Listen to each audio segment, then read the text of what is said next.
All right, we're going to go ahead and update the title. Yeah. And today we will be doing Magic Online Cube Drafts. Cuba Drafts. Cubist Drafts. Drafts for people that like art.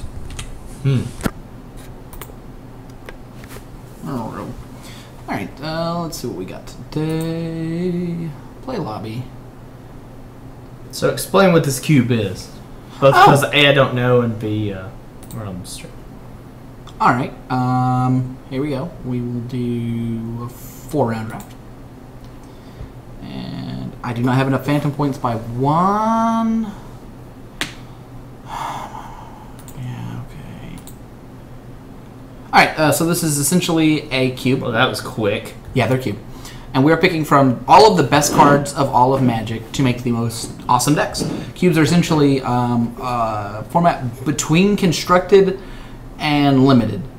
It's one of a bunch of cards in a certain amount, and we're going to go ahead and highlight Control Magic. I think it's the strongest card here overall. You don't think Metalworker or Ancient Tomb or... Metalworker is good if we go into the artifact deck.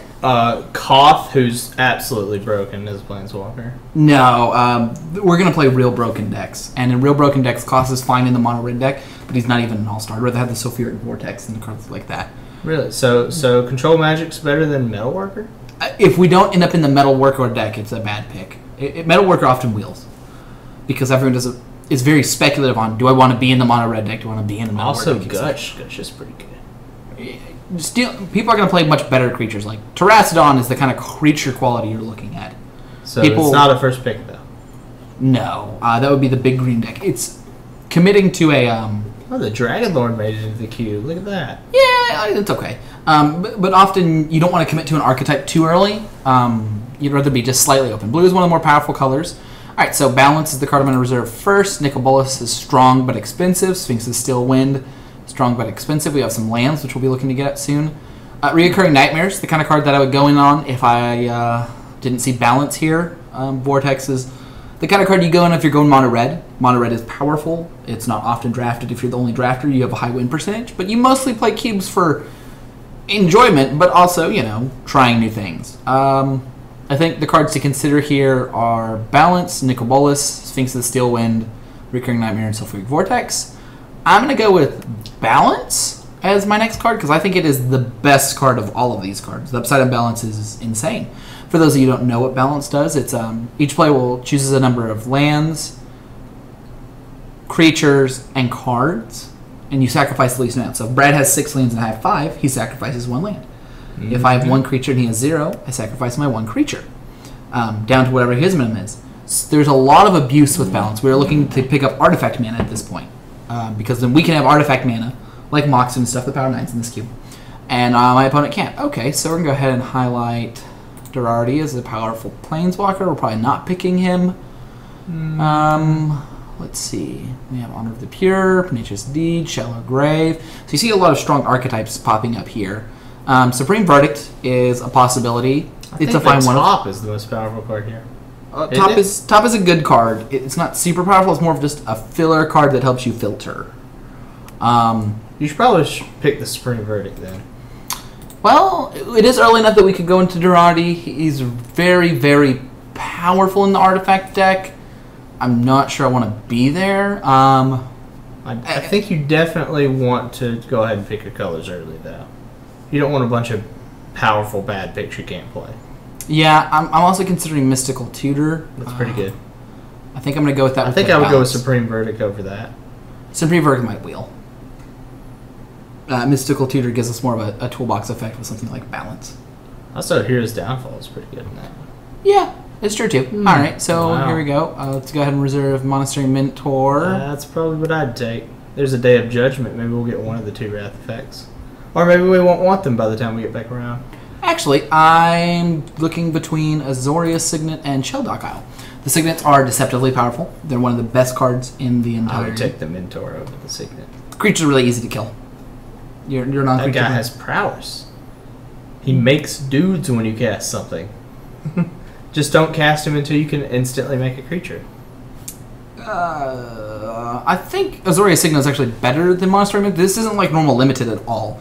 Your opponents are going to be doing very busted things, and the acceleration is usually more powerful than a 2/2 on turn 3. The other card I'm considering is Shelldock Isle, because it lets you cast powerful cards very cheaply, usually free in the first few turns, but I'm not. I think we're a very reactive deck, actually. Alright, so here I am looking at Caracas. There's not that many legends. It's alright. I'd probably pick Blood Crypt maybe over Caracas. There's not that many good legendary creatures. I would take a Spell Pierce, a Wall of Omens, or Caracas all over a Blood Crypt, which is completely off color. Sorry. Also, Treasure Cruise is pretty good. It's banned in, a lot of formats. Yeah, it's harder to make use of the card. Just like Treasure Cruise is only okay in limited. This is better than in regular limited, but worse in constructed because you can't get the cards to fuel it. I was wrong about Blood Crypt. I was thinking it was black and white. I was thinking it was Godless Shrine. But yeah, I think that my pick order here would be Wall of Omens, Caracas, and then probably the Spell Pierce and the Clifftop Retreat, then Treasure Cruise. Wall of Omens is fine. It's not particularly impressive. So we're still not got any sort of creatures. Is this normal? Yeah, you don't need creatures to win. It's not how I play. You don't need creatures to win in the cube at all. You can Fiend play. Hunter seems okay. Delver seems pretty good. Delver Exarch, I should say. Yeah, Deceiver Exarch. Deceiver Exarch. I'm probably going to go with our Fetch Land as our first piece of card to win there. Deceiver Exarch's fine. There's the twin combos in this deck, essentially. You can play twin. Well, you should take the Deceiver then. He's an amazing creature. It's only okay. There'll be more fetches. There might not be more fetches. The fetches go pretty high. But this is very far away from... I mean, you're a quarter way through the first pack or something, and you haven't got a single creature? Yep. Probably, I might not play creatures. Alright, so I'm looking at Nethervoid, Narset. Narset seems to be completely in line with what you're doing. Yep. So. I'm looking at Nethervoid, Narset, and Steam Vents. I think we're going to go with Narset. The Silverblade is a close second, I think. We're not creature. We're not blue-white. There's a blue-white creature tempo deck, but we're not that deck. I don't think. Also, the Steam Vents is okay. And it is. The Delver is really good. The Delver could be powerful. I would probably pick... I'm going to go with Narset, but I would go Narset, Nethervoid, Steam Vents here. But we're going to take the Narset. She's perfect. Brad is exactly right on that. I would take the Elspeth. Alright, let's make sure there's nothing else, but it's almost definitely Elspeth. Well, you don't really want to see the Spirit of the Labyrinth. I don't care. I would have probably gone more creature heavy by now. One of these days, I'm going to draft, and we're going to see how well I do. The Metalworker did table. Yeah, it's because it's an all-in deck. Alright, I'm looking at the Gush. I think that's going to be best in our deck. The rest of these cards aren't particularly playable. I think we're a blue-white kind of controlling deck. Yeah, small creature strategies are okay. You usually play them with swords. It's like... I mean, you'd be okay with taking a sword anyway, though, right? I don't really have the creatures. I might or might not. Or you don't have any now. So I'm looking at Sphinx of the Steelwind or Hinterland Harbor. I would probably take the Sphinx, just because if you ever cast it, it may end the game. Yeah, and with Tinker and things like that, there's a decent chance. All right, that will, just like I'd like it to. That's pretty good. Yeah. Yeah, that seems fun. I'm not going to play that. Well, you're not going to play that either. You might as well take the Yeah, but this is a more powerful card. This is a better card than... If you're not going to play either one, you might as well take the one that's on color. Yeah, I definitely won't play it, though. I'd rather not play against the better green deck. I like the Spell Pierce. That is a card I will pick, yeah. Alright, I'll pick Utter End. If I end up playing or splashing black, I can play that. I hopefully won't. Wow. The Delver tabling was pretty good. These decks are like legacy power decks, almost. They're like bad legacy decks, but they lack the synergy. So like Delver's not good because the synergy's not there, even though they're powerful cards. Where standalone cards like Elspeth are pretty common. Alright, so we've got Karn, which will almost definitely... Ashiok is also amazing. Yeah, we have a lot of powerful cards here, right? Ashiok is good, but we don't necessarily want to be black, and it doesn't necessarily end the game. So my pick consideration is card number 1. I think that's the best card here. The swords would probably be what Brad would take. He would probably be in a blue-white or a mono-red aggressive strategy. I wouldn't be in a mono-red. Mono-red's the best. I didn't see very many mono-red cards. Someone else is taking that. Yeah. There were lots of good white creatures, though, and a few good green ones we overlooked. The Tolarian Academy is good in that deck. We're hoping Tolarian Academy, Path to Hopefully Exile. Ashiok comes back around as well. I wouldn't mind splashing black for that. I agree with that too. I'm willing to be blue-white control. Yeah, Elspeth is the best one. Well, what else is there in this pack? There's Smokestack's okay. Jit, you'll really hate to play against. Blink's okay. I would look at Elspeth, the Gilded Lotus, because we have a big, colorful deck. Secure the Waste is fine, and Surprised Secure the Waste is in the deck or in the cube. it's more I powerful. think than the this. Elspeth is definitely the most powerful. It is. We're going with the Elspeth. Let's look again. So, on the wheel, Gilded Lotus is unlike the wheel, but I would take that highly. I'm not sure if we have space for Smokestack with the amount of permanents we... The Sower's pretty good too. It can be. With our low amount of creatures, it's less impressive, but I like bringing it from the board after our opponent boards out their creature removal. Because then they don't really have a lot. I don't think anything else comes around that's good for us. Elspeth is amazing. Iona's pretty good. Spell Scout's really good. Factor Fiction is pretty much its own archetype. Alright, so we're going to look at... We don't really have a way to use Iona. We get it in or cheat it in, so we I don't think I want would probably take the Factor Fictions considering I'm looking at my curve. I don't have anything to do on 2, and I have 3 things to do on 4. But Factor Fiction is a lot more powerful. So right now we're between Riftwing, Cloudskate, or Factor Fiction. If I take the Factor Fiction, I'm going to prioritize things like cheap mana spells. That's what we really are going to need. We're going to need more Signets, probably more going to need Soul some Winds. creatures at some point, right? Some decks won't even play creatures. Creatures I are don't think optional. we can win without creatures. Alright. Nope, wait. Grim Either Monolith. Sorry. either that or the Sphinx's Revelation. Sphinx Revelation is powerful. We have a lot of top end. It would be a good card. Grim Monolith lets us get to a powerful card, so that's the card I'm leaning towards. I think the order of the cards I'd pick here would be Grim Monolith, Journey to Nowhere, just because we lack removal, really. I think the order of the cards' power is Grim Monolith, Jace Berlin for blue or blue-white, but we I just think don't. Sphinx's Revelation is probably more powerful than Jace, but it doesn't really turn on until turn 5. In the like order of picking, like I would pick a Jace over Sphinx's Revelation unless I just needed a top end, right? And The we cards don't seem to need that, so. No, we're going with the Grim Monolith. This card is exactly the kind of card that's going to get us to big things later. Okay, so Planeswalker, another fetch land. let's check to see if Gifts is any good in our deck. It's not normally, and it's not. Mother of Runes is also pretty good. Yeah, we're just not a creature deck. I'd rather have the better mana. Let's look for black cards we'd like to play. Pack Rat is a card I would consider because it's a one creature army, and especially out of board if you want a one creature army. Actually, I don't think I can let Pack Rat table. I've lost to that in draft. It's not nearly as powerful here. Like, how many times have you lost to Pack Rat in Legacy? Well, nobody plays it in Legacy, but in shitty Legacy decks, Pack Rat seems like it'd be the bomb.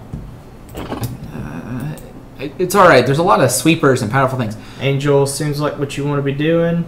There's a chance for Time Spiral. Let's go ahead and double check to make sure Time Spiral's not great here. No. I do not have the mana to make that. I don't really want to run Maze Vith, so we will pick the Angel as Actually, an I think Maze of Ith is probably a better card. We have no creatures. Or one creature. Maze of Ith is probably better. Okay. I'm fine with either of these.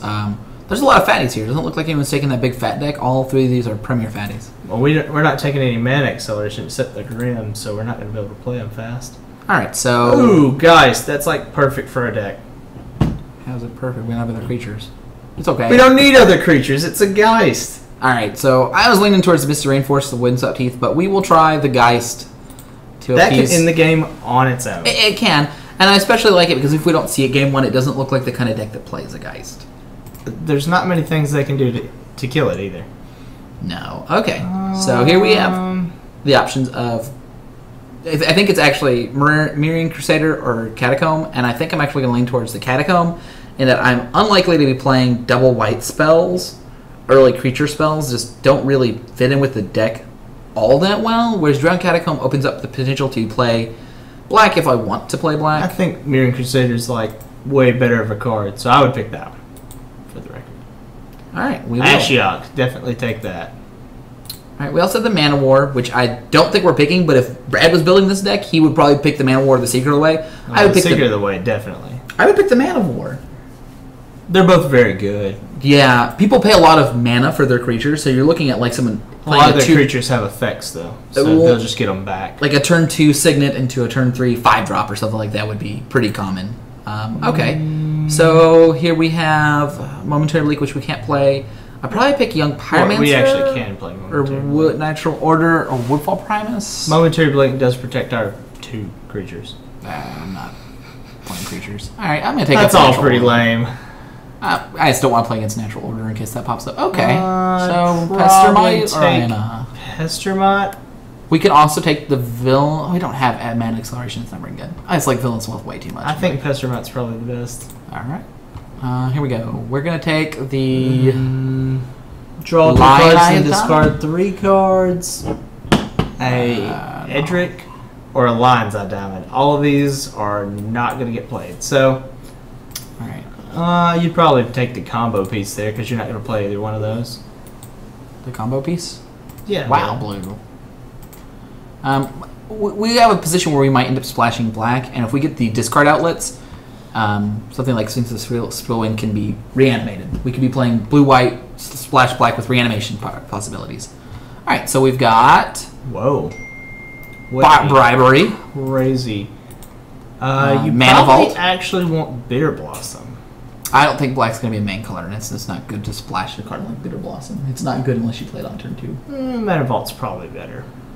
Yeah, I'm looking to Mana Repeal's Vault, also good. and then I would like Bribery. Bribery is the kind of card that can just win you a game. People will be running cards like Ulamog and Craterhoof Behemoth. Actually, either one's fine with me. Just pick the one you'd rather have, because the other one's probably not coming back around.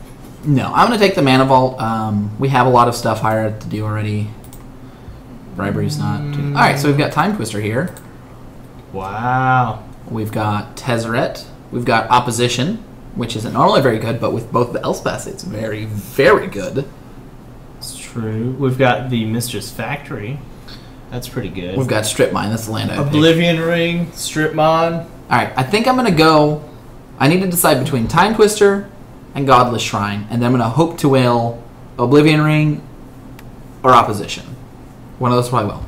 Alright, so I think we take the Time Twister. Time Twister and Balance are a potent combo. We really have to decide if we want to play black. Let's see, what can we get? Mazavith can't get Godless Shrine, which makes kind of a knock against that. So I think I'm going to go with the Time Twister. You mean Scalding Horn, but yes. Yeah, sorry. Alright. Brimaz. Very powerful. Yeah. I think Brimaz or Vidalcan Shackles. Either one. Are we mostly white or mostly blue? Looks like we're mostly white. I'm also looking at Scrubland. I wouldn't be taking more lands right now. I think we've got plenty of those. I would either take the Shackles or the Brimaz. The Brimaz is probably more powerful, but the Shackles could theoretically end up being more powerful. Yeah, I think we should go with the Shackles. It's just not having creatures for our opponent to kill. Like, we literally have no targetable creatures except for this giant one. Yeah, it's unfortunate. There's the Splinter Twin we need for the combo piece that we took earlier. It's fine. Alright, so speaking of cards... Frost Titan is probably, or Revelark. Kitchen Finks. We don't have anything to do with Crucible, so it's Kitchen Finks or Frost Titan. Probably the Kitchen Finks because we don't have very many 3-drops. We have 3 3-drops, and we have 2 big cards. I don't know. Small cards mean a lot less here. Well, Kitchen Finks is very powerful. So is Frost Titan. You know what? I think you are right on Kitchen Finks just because it protects our Planeswalkers well. Oh, look, more Titans. Alright, I'm looking at Muldrifter. I just really like the fact that it's a What divination. about Scroll Rack. We don't have the cards to abuse it, really. Spectral Possession's also pretty good. Spear would be good if we were building the creature deck. Yeah. I'm just going with the That's Muldrifter. fine. Johnny. I actually think it would be Vendilion Click or Baneslayer over Johnny. Johnny doesn't do anything for us. We don't have creatures. Oh, then Baneslayer or Click, then. Well, I mean, Or Mutavault is actually very good as well. yeah. How many instants we have? Well, we could take... I don't think I'm actually excited about playing Baneslayer or Vendilion Click. We could take Necromancy for our Black Splash. Should we run it? Not worth it. It combos with Time Twister... If that's only discard outlet, you are definitely right.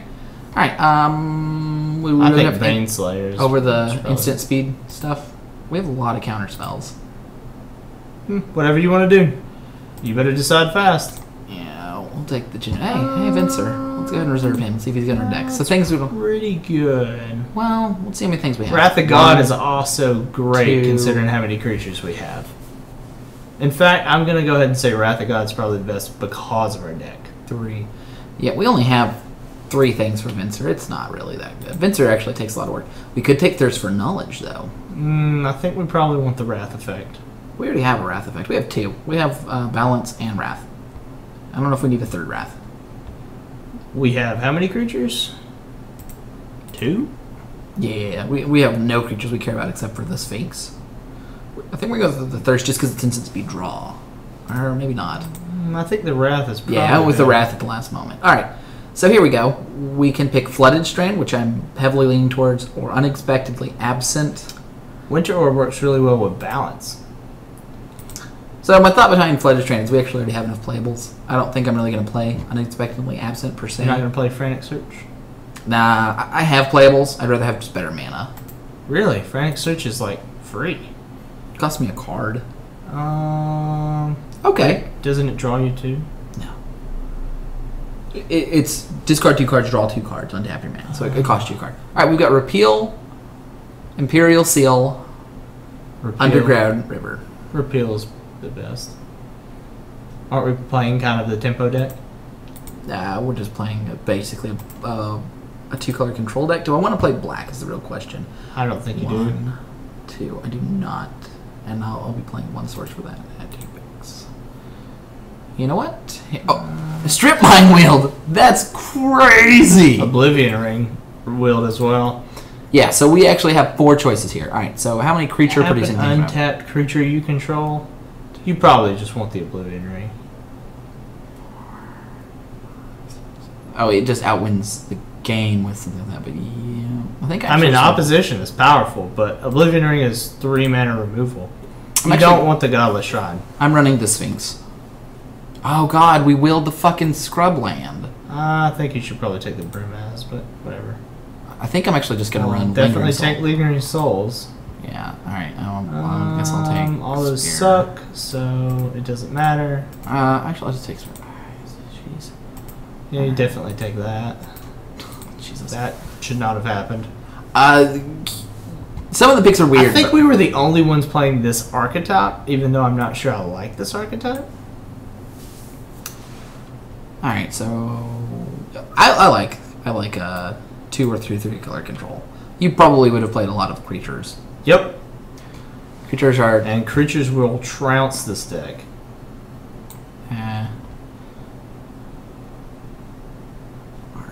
Alright. So, at this point, I like running the Ashiok and the Sphinx, but you could just cut a color. Yeah, I'm not sure if I want to start with the black as a main color. Well, then you either play the Lingering Souls or you don't, right? Yeah, I'm probably going to play the Lingering Souls and the Sphinx, but not play the Ashiok and the Thoughtseize.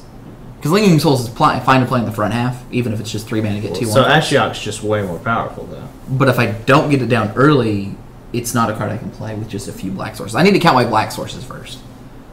I'm also not sure if Ashiok's actually as good as I think it would normally be. The creatures here are very big. Let's counter black sources. That's good, though.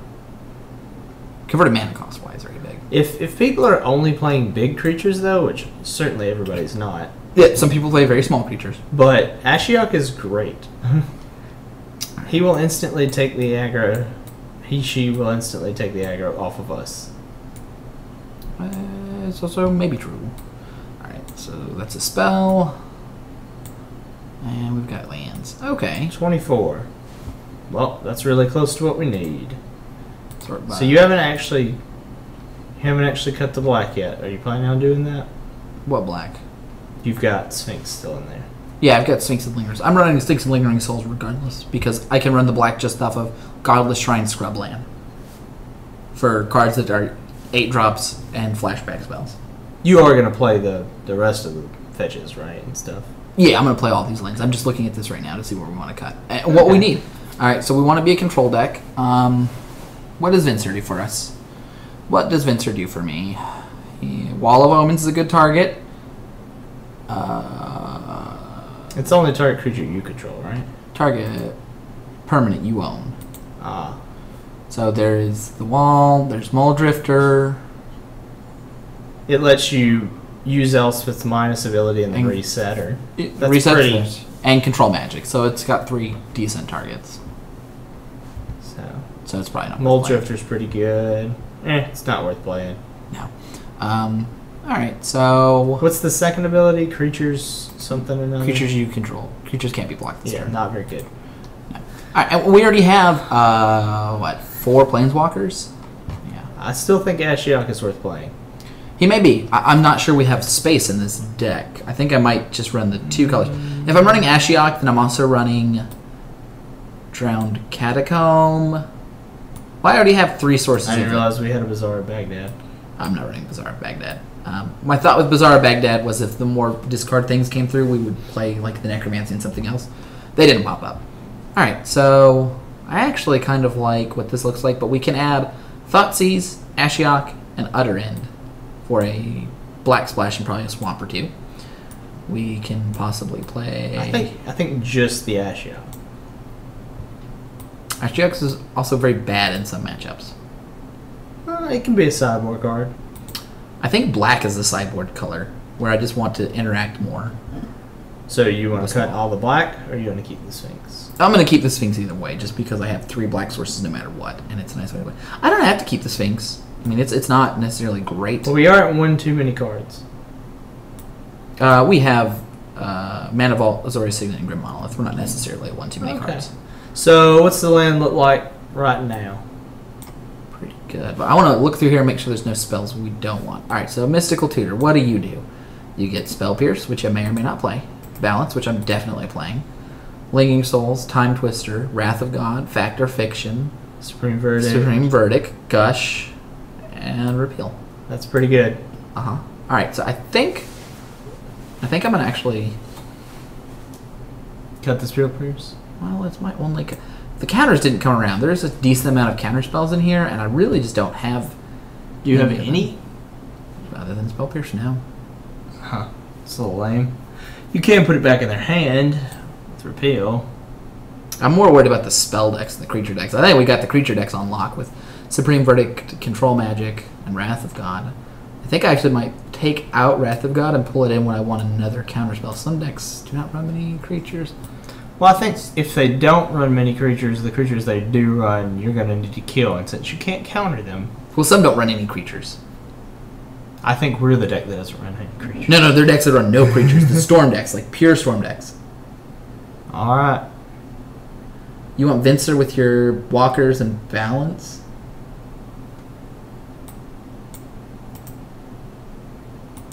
So Is that just to reset their minuses? you can Vincer your creature away and bring it back with balance. Does that matter? Oh, so you can Venser hide it and then balance. you can Because flicker it balance away. doesn't hit Planeswalkers. planeswalkers. So let's look at a creature light Seems version. right. Let's look at a version that basically runs no creatures other than Geist. I don't think we want to do that. I can see cutting the Sphinx because it's 8 mana, but I can't see cutting the Baneslayer. But we'll have 8 mana. We'll have 5 mana way faster.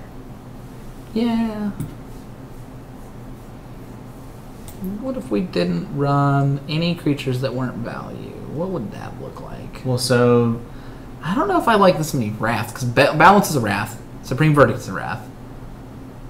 Well, you can And I try. have Mystical Tutor to get a Wrath. Like, I don't know if I want 4 Wraths. Game 1, I might want 4 Wraths. Game 2, alright, well, I think we should keep the Baneslayer. I think we should keep the Baneslayer. Definitely. Well, unless you want to play the Ashiok instead of the Baneslayer. No, I think we'll have matches where we bring in Thoughtseize and Ashiok, or Thoughtseize and Utter End. Like, against control decks, I want the Ashiok. Alright, well, we should probably be choosing our land, so we need to see if we're playing black or not. I think we're just not playing the Drone Catacomb. The rest of the lands just go in. It's a blue-white land. That's a white-free land. That's a second black source, which I do want because we are running the Lingering Souls, and that's a Flooded Strand. So the black sources that are free are 1, 2, 3. We have 3 free black sources. Do you want the Sphinx back? Because I think you can probably go up one more card and be fine. I run 16 lands. Yeah. Yeah, that's my thought too. Now you probably should be running the maze as well. The maze is a spell, so we need to cut a spell. Oh, okay. If you say so. It is a spell. That's where you play it. You play it as a land, but it doesn't make mana, so you need to count it as a spell. So what kind of spell do we not want to play? It's essentially we'll just bring in the maze when we bring in the wrath. Yeah, that's what I was thinking. Now you don't want to play the Drowned Catacomb. Why is that? Because I don't need another black source, and that one comes and play tap sometimes. Okay. Alright, see how many other lands you need. Add basic lands. 5 and 5? See if that's actually correct. White sources. 1, 2, 3, 4, 5, 6, 7, 8, 9, 10. Blue sources. 1, 2, 6, 7, 8. I want to cut a white source and run another blue source, I think.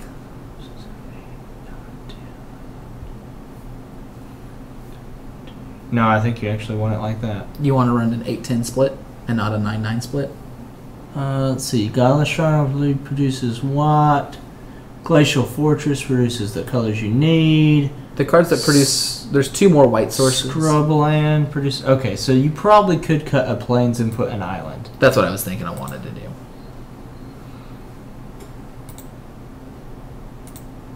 Wait, did I mess something up? We're down a land. You've got 15 lands, so you are down a land. Right. What did I... Let's count the blue sources. 1, 3, 4, 5, 6, 7, Alright, so 8, 9. Let's count the white sources. 1, 2, 3, 4, 5, 6, 7, 8. I need another plane. Somehow Alright, so you take out of planes. I don't know how that happened. I don't know. Alright, so this looks what we're going to be running. So let's talk about sideboard options a little bit. We talked about this black part right where we've gotten, which is nice. We've got the Drowned Catacombs.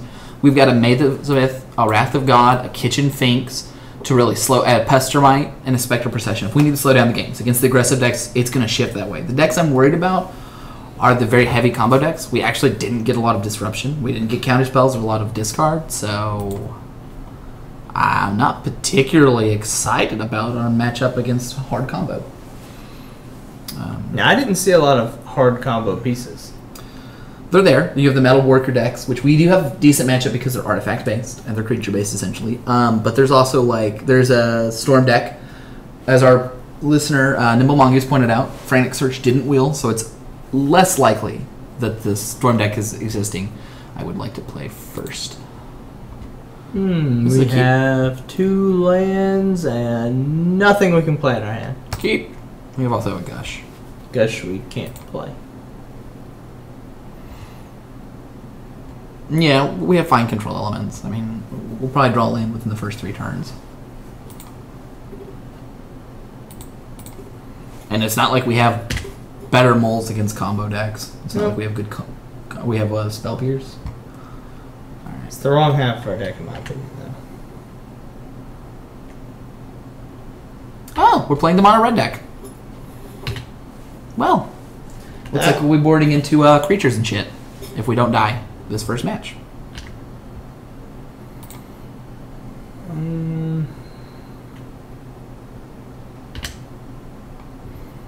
If my opponent plays something I may balance next turn, we'll see. This Mystical Tutor will be getting a balance.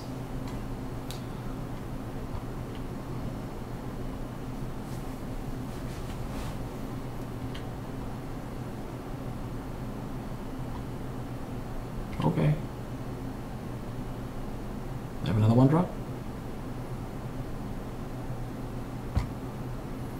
I think you have to click Mystical Tutor, right? I'm trying to think if I want to play balance now or not. I think I do.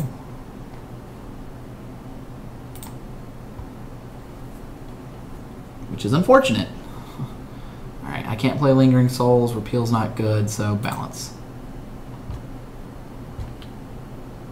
Hey, let's play balance.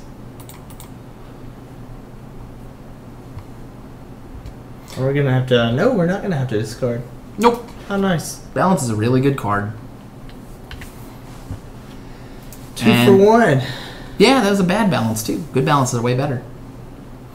Yeah, Nimble Mongoose, I thought about waiting till he hits 3 lands. Nice. Yeah. There's a lot of powerful effects in that, but the fact is, like, just waiting is so rough on me for my health. Wow. Shit, we are in literal nothing. Yeah. We could just lose the game. You know, we do need We have a few turns. not many against the red deck.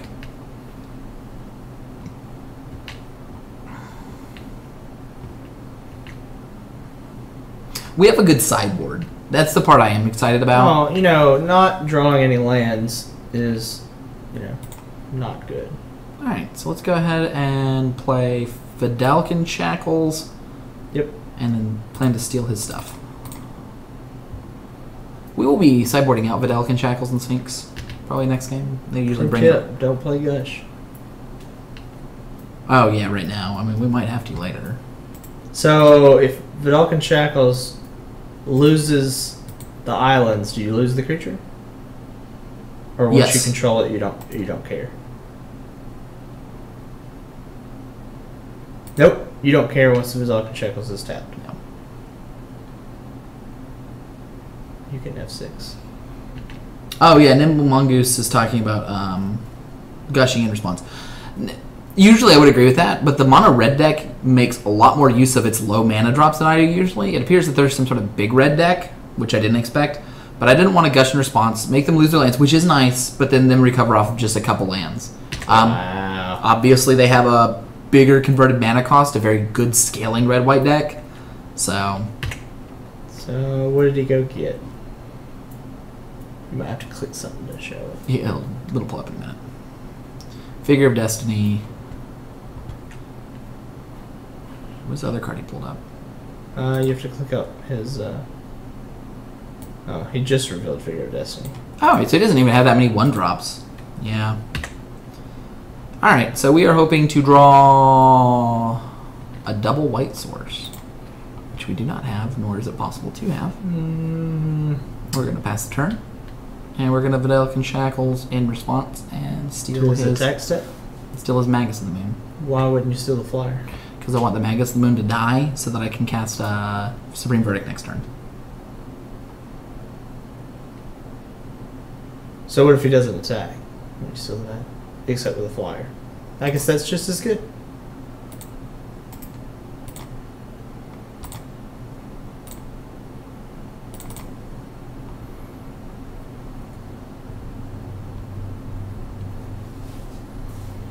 I think he should attack. I think he should actually attack the Ranger of Eos and the Figure of Destiny in. But,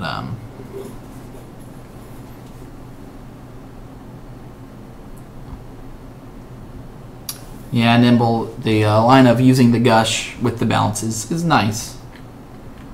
I just think the recovery rate of the red deck is so quick, but there's strong arguments to me for either direction. All right. We are going to be sad if he doesn't attack with the other creatures.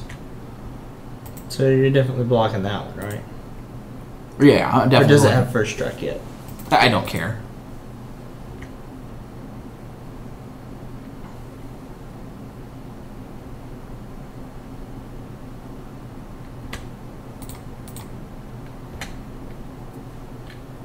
Remember, I'm casting Supreme Verdict next turn, so I'm indifferent. So are you going to cast Supreme Verdict, and if you don't draw a land right now, also gush and then play a land?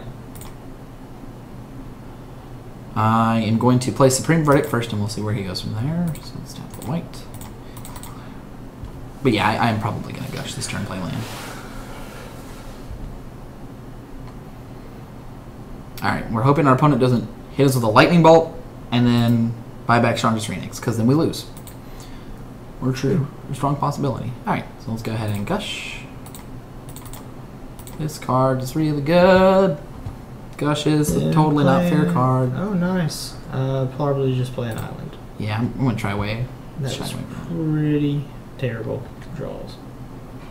Yeah, next turn we'll be able to stick down The wall.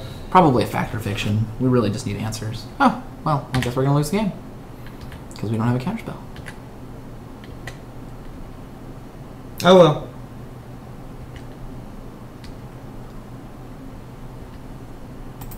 If we had another land, we could do Vidalcan Shackles, but that's not quite enough. Mm-hmm. So the red deck is the boogeyman. It is the deck we're most likely to, just die to most of the games. The good news is we have a okay sideboard against it. And he is big red-white, which I think we're even more favored against. Okay, so let's pull out Sphinx. So I think Ashiok really shines against him if we drop it on turn 3. I think we drop Vincer. So I can put a mana cost. I just want to cut off the top end. We got Karn.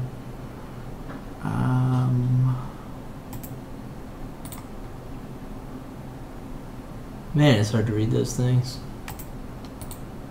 I'm not sure if I want Spell Pierce. He didn't cast very many spells. No. You definitely want Kitchen Finks. I want Kitchen Finks. And the Wrath. I want Wrath. I want Maze of Ith. Now, you still need one more card. Ashiok's pretty good if you hit it on turn 3. If you don't hit it on turn 3, maybe... I think I like Pestermite. Pestermite. I could just play Spectral Procession. No, you're probably not playing that in any reasonable amount of time. I would go ahead and take the Ashiok, because he might attack the Ashiok, which would save you a lot of trouble. Alright, so I think we're going with this configuration.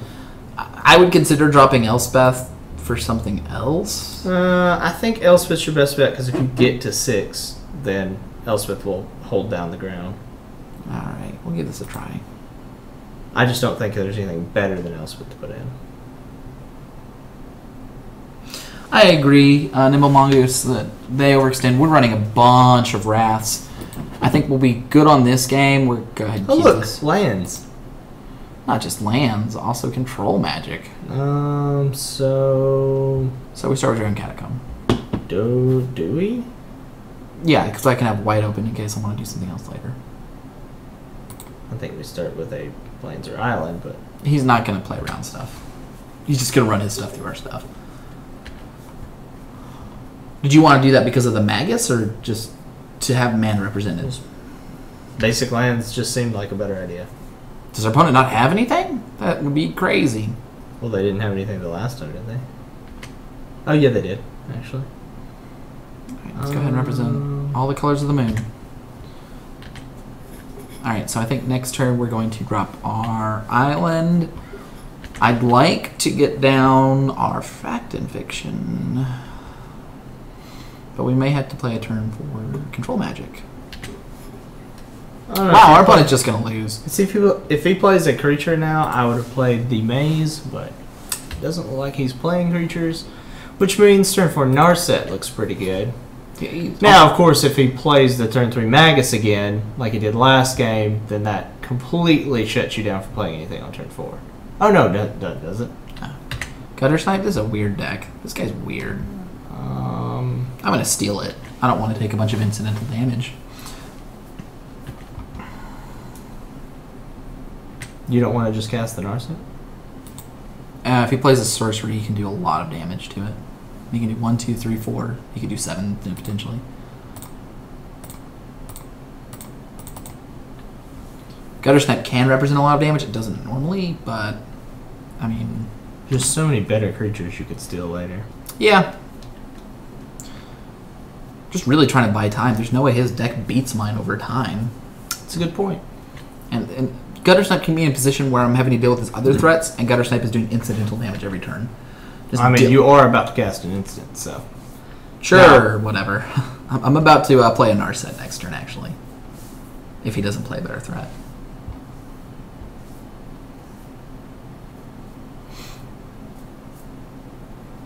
I'm planning to play Narset Maze of Ith next turn. And then +1 Narset until he deals with it, and then Fact or Fiction, if I really need to. And I mean, if you plus it long enough, you'll just win, right? Oh, yeah. Yeah, so like... Narset Maze of Ith makes his turn do nothing. I agree. It's Narset!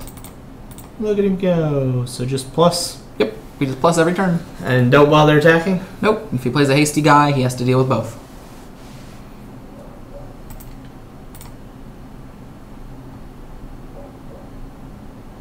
Yay. Okay.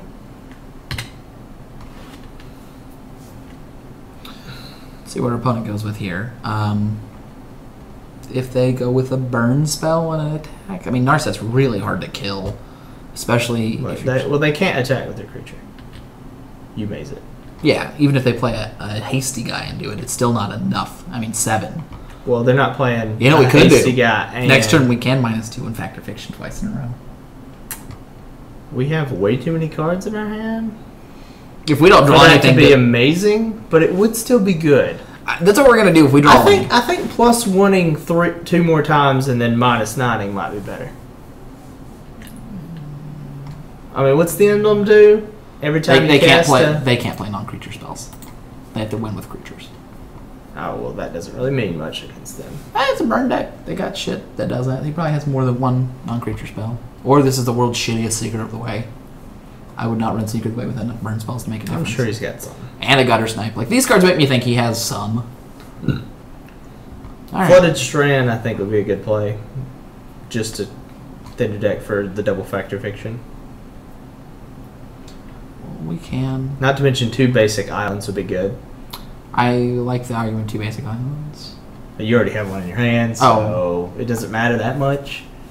Yeah, we'll search our deck. 3 basic islands doesn't matter. We'll have to see if we have anything with 3 white or 3 blue. We don't. Then I might just play the island. I would not want to. I don't know. The land. I think the life is better than the. You're at 20. It doesn't matter. You never know. Oh, actually, +1 Narset. If the card is terrible, cast Flooded Strand. That's the best. Ship it. All right, our opponent. Okay. Oh look, he does have a Phoenix. Now, do we want to trade the Gutter Snipe for the Prowess dude? I will. Now keep in mind that They can tap and do something. I don't care. well, I mean they can not trade them, right? Is he attacking us or is he attacking Narset? Narset with that.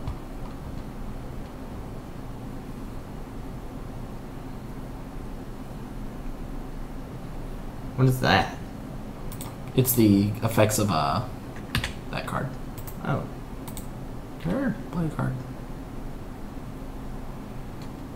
I'm really happy with him just casting cards to win combat. He's essentially spinning 2 cards just to get rid of our mind control. Searing Blaze. That's a good card. Doesn't really get him ahead, per se.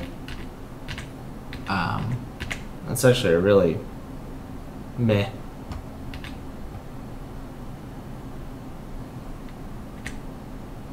Alright, I'm doing the Fact or Fiction of the -2. He's probably going to kill us next turn. I know that that's kind of depressing, but any burn spell kills our Narset, even if we +1. Alright, white, blue, blue. So we're going to separate into 2 piles, and our opponent will pick one. Yep. Don't you have to click through something? Hit OK or something?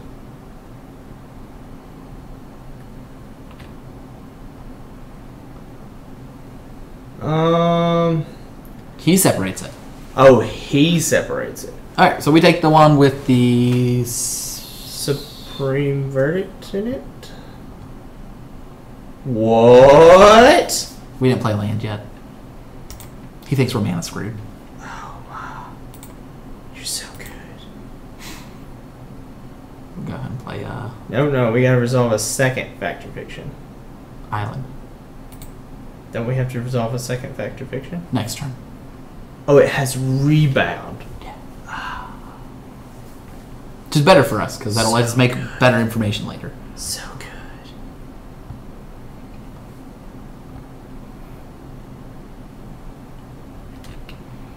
Narset's done good work for us. She absorbed like 3 combats. Are they both at Narset? Because you should, yeah. Sure. Okay, so you actually don't need to maze either one of them. Yeah, I guess. That's a good point. Yeah, anytime they're both at Narset, or anytime they're both at something that's going to die, you don't have to worry about it. Yeah, just ruined our block. Oh, play more creatures. Please, God, play more creatures. They're not going to. We have a Supreme Verdict, but like, I'm going to play an Elspeth next turn and just start +1ing. What? Why did my opponent just randomly... Burst Lightning you? Because he could. Okay. That seemed like a misplay. Yeah.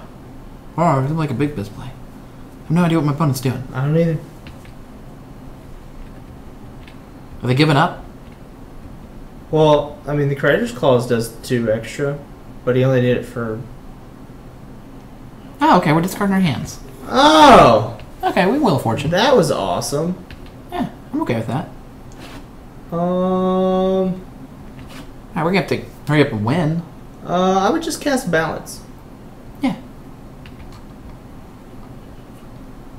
Do we want to cast this? Yes.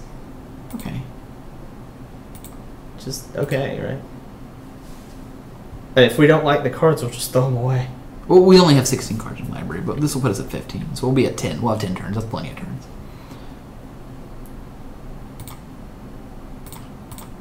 Yes. Alright. If we run out of cards... Wait. We have a Time Twister. There's no way we can run out of cards. Oh, yeah, Time Twister. I forgot that part of the Time Twister. Yeah. They're going to put the Wrath of God in a pile by itself. That's what I'd do. I'm taking the Mana Vault pile. Yeah, I know. I know what you're doing because you're about to balance, but he doesn't know what you're... Oh, really? He hasn't finished picking. I'm also fine with this. Yes, make those piles. Yeah, I would do that if I were him. Okay. I mean, I would still take the Mana Vault pile. Alright, so now you're going to want to play a land. Play a land. Wait. No, do not play the Mana Vault before you play the balance. I'm trying to count the mana, because if we play less, then he gets rid of more lands. So we have 1, 2, 3, 4, 5, 6. He has 1, 2, 3, 4, 5, 6. So if we play land, we'll have to sacrifice it. So let's make sure we need the mana. Okay, well, think of all the cards we're going to have to discard, because we have to discard 5. It's fine, we can discard lands. Okay, well... Oh, yeah, I guess it's the same then. So, right. 1, 2, 3, 4... and then we're going to cast that one, so that's 5. I'm going to cast... Wait, I'm going to cast Mana Vault and Soria Signet this turn. Okay, but that's after you balance, right? No, it's before I balance. Does balance not count artifacts? No. Oh! Cast away. Yeah, so I'm thinking if I want to play the land first or not, so I can play land after I balance. Just cast the Mana Vault. Cast it off the blue. And then I'm going to cast... And then they cast the Azorius Signet. Don't bother tapping the Mana Vault. Off white. No. Leave the second white up for the Elspeth. You might be able to cast that. Actually, leave both white up. Never mind. I think I might just... Alright, now you've got 10 cards in your hand, so that's discarding 2 cards. Yeah. Alright, so... 3... Okay, so... We can Mystical Tutor to put a Wrath on top. Well... You don't need a Wrath, though. You're about to wipe all these creatures out. Yeah. You might as well. Let's see, 1, 2... So that's... No, don't bother tapping the Mana Vault. 5, 6, 7. I can cast... Balance... Wall of Omens... Geist.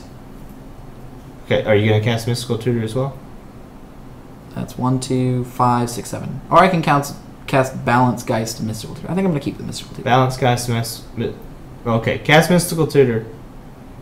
Then I can't cast the Wall and the Geist. I'm going to cast the Wall and the Geist. Watch. Okay. So... Cancel. Balance. And I don't have other white. Okay, I messed up. I didn't count the whites right. Well, I mean, you can just keep a white in your hand. Choose 7 cards. 1, 2,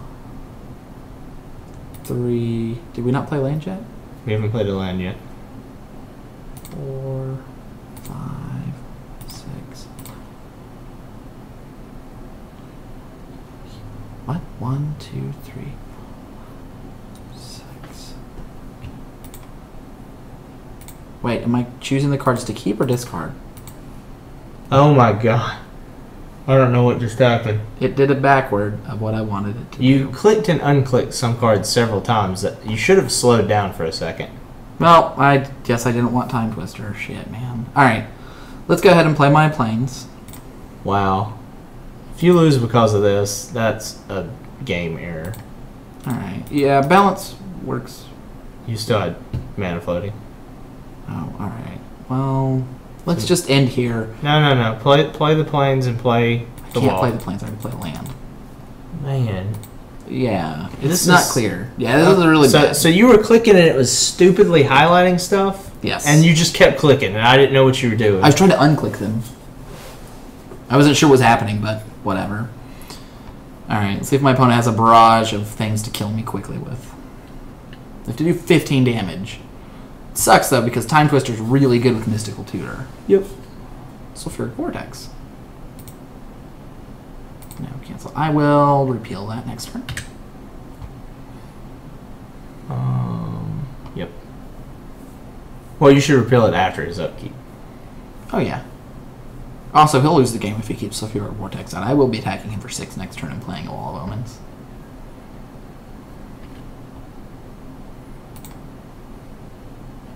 What are you going to get? Not sure. I can also fail to find. I don't think I'll do that. Huh? This is interesting. What are they playing? Okay. That's fine. So what is he getting? He gets whatever he wants. Puts on top of his deck.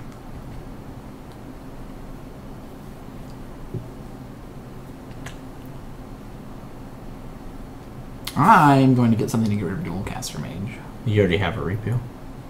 Yeah, that's the worst way to get rid of it, but I might if I have to. Well, also, you won't be able to bounce the vortex if you... Yeah. I don't have a hard counter for it, though. Alright, so let's see what our opponent gets. Fire Blast. So they can do 4 damage to us. So... we can get Gush or Lingering Souls. I'm leaning towards Lingering Souls. I think I'm just going to try to kill our opponent. It seems like how you should win. No, I do not want to always yield to that. Okay, so... Should we pay for Mana Vault? let me do some calculations. You need to be able to cast... 1, 2, 3. You need to be able to cast Wall of Omens. So yes. And Lingering Souls. So no. That's only 4 mana. 1, 2, 3, 4. That leaves you 1, 2, 3 mana. So not quite enough. You don't have to cast the Lingering Souls yet. Just cast the wall. Okay.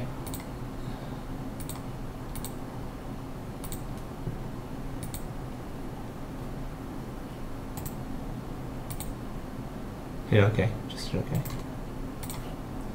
Okay. Does that not do it? Yes. Okay. So now, Play my planes. play your planes. Cast your Wall of Omens. Here's the important thing. When you attack with the Geist, get your trigger and then untap it with the mace. Unless he doesn't block. Yes, you are correct. Yeah. So now your Geist cannot die, but you hit him for 4 a turn. Excellent. I did not even see that line. Yeah. Maze of Ith is incredible. And then you can always block his dude. No. What are you doing? Wait till he decides to block, Daniel. Oh. Because if he doesn't block, then you Yeah, get then I extra don't. damage. Then, yeah. You, Yeah, yep. yeah, can you calm down? We got plenty of time here. Alright, so... What? he doesn't understand that it doesn't do damage.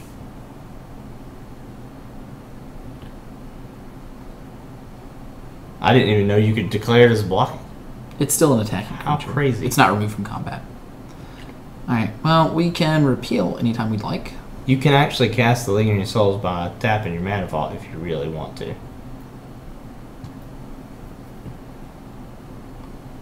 It makes more sense to keep repeal though.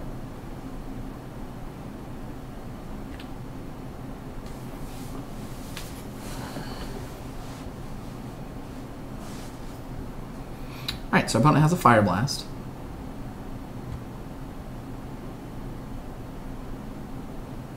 That's what, 4? I think we still win this race. Siege Gang Commander. That's a race kill changer. Is it? Yeah, I'm gonna repeal one. You have Lingering Souls. So he can't throw. Well, he'll still throw it. Actually, that doesn't help. So wait. Alright, so what does Siege Gang do? You can pay 1 in a red and sacrifice one of your goblin tokens, or any to do 2 damage to our creature player. 6. So he's got 10 damage represented. Okay, so you need to cast the Lingering Souls. I need to cast the repeal on the Siege Gang Commander, so he doesn't have enough mana to kill me. And then he casts the Siege Gang Commander again. Yeah, I have to race him. Okay, play the planes. And then attack.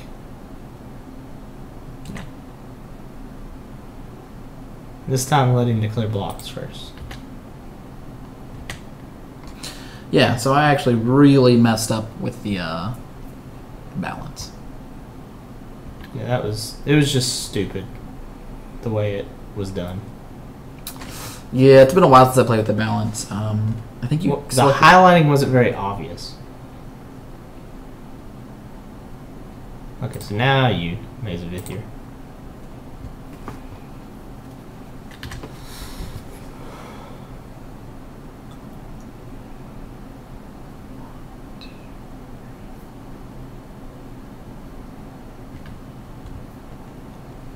Alright, so now repeal. Yeah. That's a lot of mana. Let's see, I need to get Lingering Souls down as well. Yeah, so 1, 2, 3, 4, 5, 6. Yeah, so you've got enough to do So that. 6 Use plus the I have signal. 11. 1, 2, 3, 4, 5, 6, 7, 8, 9. Well, actually, you wanna tap the Mana Vault too, don't you? So you can Yeah. cast the Lingering Souls again. So cast the Lingering Souls twice.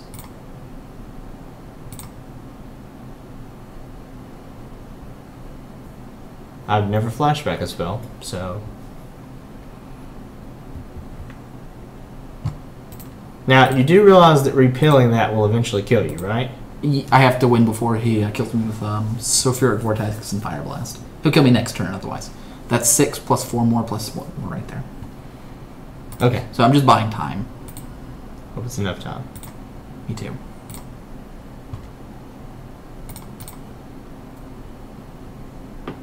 Pay 4.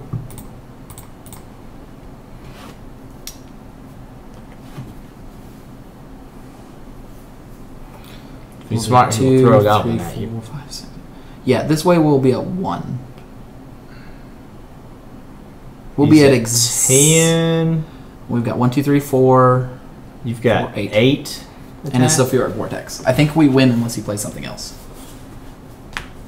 I hope so. I have to untap the Mana Vault. Don't let me forget that. We'll take 1 damage and die. That would be excellent. I think we're on exacties. Okay, so I think actually the next game's gonna We be might win. It could happen. then we have to win on the play, and that's a lot harder.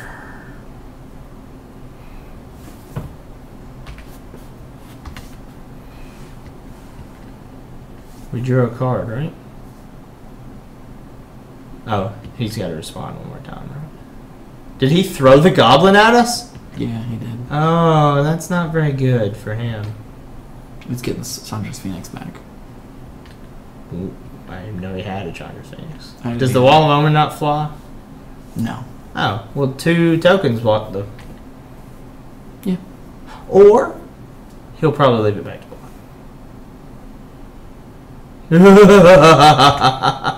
Or we just die to Stormbreath Dragon. Oh, man. Off the top. Man, oh, man. Hey, Jonker. Well, he's not going to attack with it. We should. We died to Sulfuric Vortex. Oh, you're right. We can't die to Severe Vortex. We'll die to Mana Vault. Super true. Lose. right. Well, that was rough. Well, I mean, the reason we lost that game is not understanding how balance worked. Or Not the card selection, yeah. the card selection being dumb. Still, that stuff will happen. So. It was rough on my soul. Rough on my soul. Jonker is sending us giant minions and stuff. So let's look at some of the new cards that are out while we wait. Oh, the new round begins in a minute and a half. Let's not do that. So, which of the 5 new Planeswalkers, Flipwalkers, do you think is the most standard playable? Which one do you think is standard playable? I think it's Nissa. Probably Nissa, yes. Hey, Ash is over there. We have food. Brad, do you want to go show her where the You food's have at? doubloons, it's okay. You have doubloons. Let's see. As far as other formats, Jace is probably the most playable. Not Gideon, Jace? Yeah. I mean, Gideon might get played in the 1 aggro deck. I don't know if I want a bad Snapcaster. I think you do. I think you want a fit Snapcaster, even if it's a little janky. It's a little janky. I don't know. We'll have to see. I think those are the only ones that are playable outside. The thing about the new Jace is he's only 2 mana and he flips to 5 loyalty. So That's true. that's Just- pretty potent. I don't like that he doesn't have a strong effect. Like the -3 ability, you have to cast it. I know it would be super busted and like crazy busto if I you think did. the fact that he could probably flip the turn after you play him into a 5 loyalty planeswalker that could slow down an opposing creature, which is what you're doing a lot of the time. Yeah. So Yeah, Kithion doesn't really have a deck outside of Zoo. I don't think he's good enough for Gideon? yeah. they call him Kithian before he flips. Yeah, I don't think Kithion's good enough to be an Affinity, which is the people originally talked about him. I mean, I don't know who would say that. Like, there were first of all, he's white mana. yeah. Doesn't usually play white mana. Oh, At look, that we have point, a you buy for round 2 because somebody dropped because they're a terrible person, and now we have an hour to fill, which would be fine except we're on stream. So let's pull some stuff up and talk for 40 minutes about something. Why don't you just double queue into some free affinity matches? That's a way better idea, Brad. I like the way you think, man. That's why I'm here, All right, to play think and lobby. stuff. Constructed open play. Who drops from these events? 10 tickets. No. Peace. Do you not get anything for losing 1 time? Perhaps? You get more stuff the more rounds you play. Every win gets you more stuff. Let's host a new match. Let's play some Affinity. While we wait for our next round to start up. Ooh, it's so good to have a modern deck. Alright, let's see. Oh, we lost the die roll. Good game. Pseudo Kami. I read an article just today that said that you're 7% more likely to win on the play in Modern. I would believe it. And we're probably much higher on that. Okay, so this is not a keep. That's pretty bad, yes. I would mull that. Alright, let's click to keep. That's a keep. Yes. It's not good, but it's okay. I would actually play the Spring Leaf unless you get a different land. Yeah, that's what I was going to start with. They decided to skip their first. Maybe they're playing some sort of really weird deck. Oh. They're just tricksy. Alright, so Mox Opal makes me think I should just go ahead and Play the Vault Scourge and play the Mox Opal. cast the Mox Opal.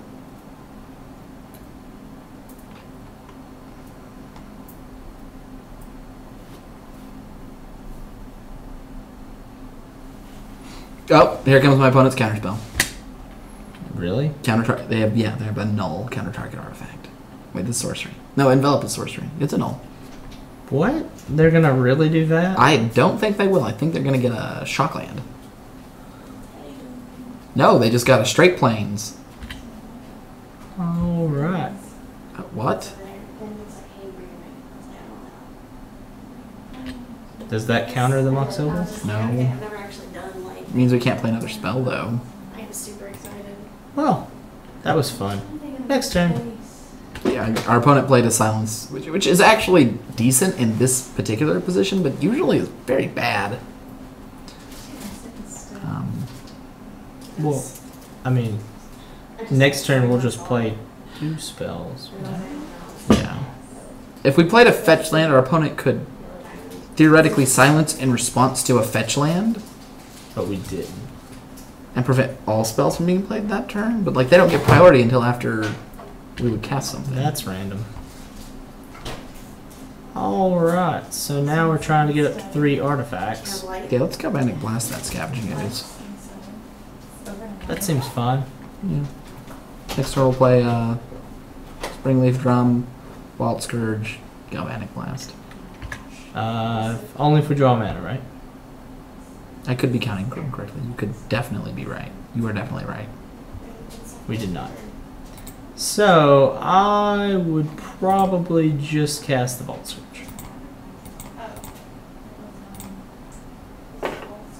And the only reason for that is because they could theoretically Abrupt Decay our Opal and send us back to done. Yep. Alright, so our opponent's playing some sort of Sweet Naya deck with main deck Silence. Yeah. So It could be more than 9. It could be 5 color. I don't know. I don't know any decks that main board just silences out of nowhere. I do know that if our opponent like gets to kill our creatures one at a time while we don't draw any lands, we will lose the game. Seems like something we would do. The good news is, as long as we end up like eventually resolving an Etch Champion, our opponent's going to have to do something better than what they're doing now. Mm-hmm. Basically, drawing a land is what needs to happen right now. Yeah. It should be an artifact. Steel Overseer. Okay. Useless. Let's play another Vault Scourge. Mm-mm. Should play Springleaf Drum. So that we can get Metalcraft in case we draw land. They can't kill a Springleaf Drum, Yeah, that's what they probably. Alright. This is a boring... Yeah, usually this deck has a little bit more going on. Willie Thoctor, our opponent's just playing a weird deck. This deck would make sense if there wasn't a silence in it. Silence, just, you don't draw a card or anything from it. That's the real problem. You're down a card. Yeah, I mean, it did something. But, whatever. I mean, it did a lot for them. It stopped us from playing another artifact and let them stay ahead. It's just, it's unusual. Finally, a land. Alright, so we can make the Etch Champion our 3rd land. If we had another mana. Math is hard. So play the Vault Scourge or the Signal Pest. Either one. Let's play... Off the Ink Moth, yeah. Now we have 1, 2, 3 mana. Yep, so we play that's Champion. Yep.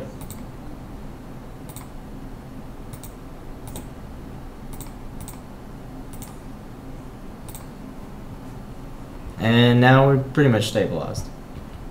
We are still taking some damage. We're going to need to Galvanic Blast the Woolly Thoctar next turn. Or the Scavenging Ooze, depending on how our opponent taps or doesn't tap. I'd rather kill the Scavenging Ooze than the Woolly Thoctar. That's what I was going to say. But if our opponent has removal as a red and a green up, I'm going to kill the Woolly Thoctar because he can't bolt and eat his way out. Oh no, it'll be 4. I can't count. Counting is so hard. Doesn't take us off right now, but we do need to get down a Vault Scourge. I think you can play your whole hand next turn. I could be wrong. 1, 2, 3, 4. 1, 2, 3, 4. I assume our opponent's going to... Oh, okay. Sure. Definitely block. Weird being defensive. It doesn't happen on a good day. Normally. Alright, so... So let's start with the Scavenging Ooze and kill that. Start by killing the Scavenging Ooze? Yeah. I think that's correct.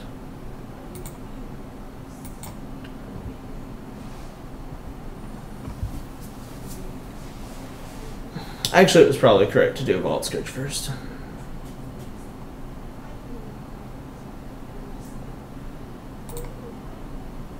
Count it for 2. Mana? 2 mana? We've Yeah. got extra mana. That's what I would do.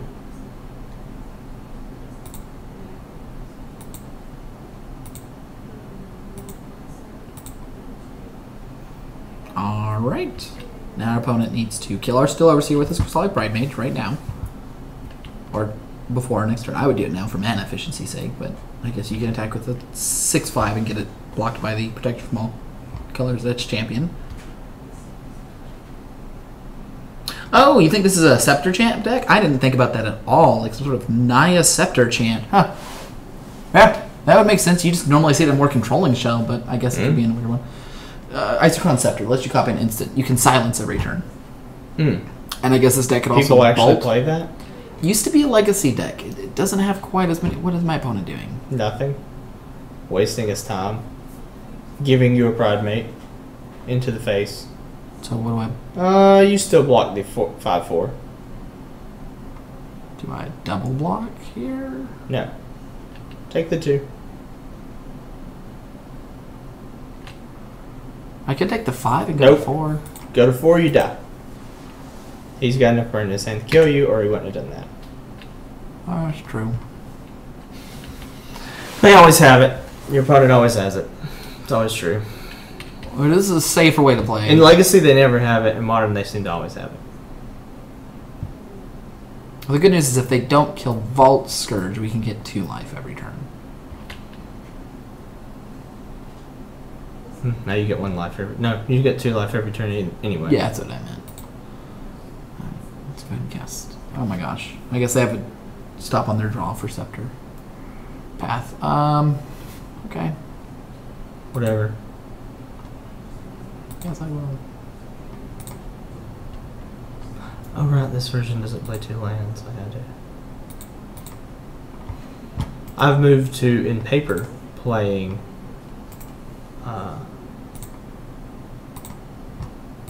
2 basics.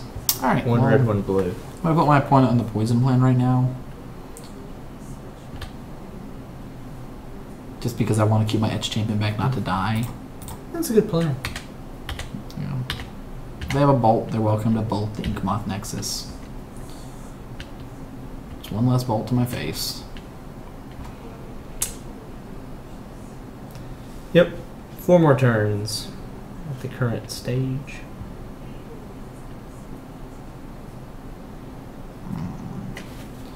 Yeah, they've got a lot of lands. This is way better than at that cube rule. Yeah. What? I like this last. I prefer cube. It's weird having a buy. What's the prize structure on that? It's Phantom points per win, a certain amount. Oh, the cube only awards Phantom points, but you might not spend Phantom points to get into it. Yeah, which is terrible. But they're getting transferred to play points, so they have a new system where they're bringing in play points, which lets you play constructed with them, or other things. Essentially, lets you go infinite without getting value. Are the Phantom points going to be play points now? Yeah, they're going to get traded in at a 60-cent ratio. You're going to get every Phantom point is going to represent 6 play points. Which the math basically makes a Phantom point worth 50. So you get essentially 10 cents extra, which I guess is okay. Alright, our opponent is going to make a giant Scavenging Ooze to make our life all the tougher. So we definitely need to draw something soon. Like an Edge Champion. Yeah. Preferably another Etched Champion.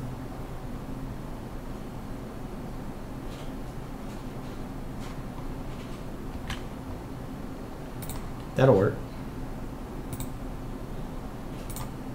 Tap your artifacts. Yeah. Okay, well... Now you just animate the Ink Moth and attack.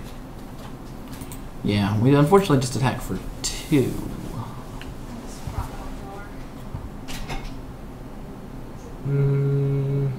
I think next turn we block with Etched Champion, Memnite, sack Memnite to Arcbound Ravager, and then block Arcbound Ravager. Oh, next turn he might tap out or not have any cards in his hand, in which case you just kill him. Yeah, he should leave cards open. I mean, all he has to do is keep 1 card back. I won't go in on sacrificing Arcbound Ravager for a while. Now that said, I might just put the counters from Arcbound Ravager onto Inkmoth Nexus when that time comes to jump block with Arcbound Ravager.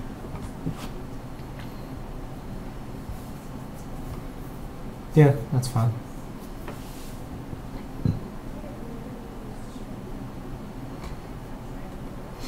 We have a mana to activate the Inkmoth Nexus. We have a Springleaf Drum to eat, although I don't particularly want to have to eat these because that opens up Etched Champion possibly with enough creature removal. I'd keep the opal as long as I could. Yeah, I think I'm gonna eat the superfluous Springleaf Drum and assume I'm gonna have one of my 4 creatures out at all points, or draw an artifact in the next few turns. So, I'm not sure if it's worth going a turn by eating the Mimnot or not. Letting him kill the Mimnot for free may not be worth it. What would the Midnight also represent, other than another draw step? Well, so if the turn you block Scavenging Ooze, you kill it with a Ravager, then you don't have to worry about it anymore. Though you could just kill the Thropter by making it a 6. So I would just go ahead and block with the Mimnot because you don't have that many. So.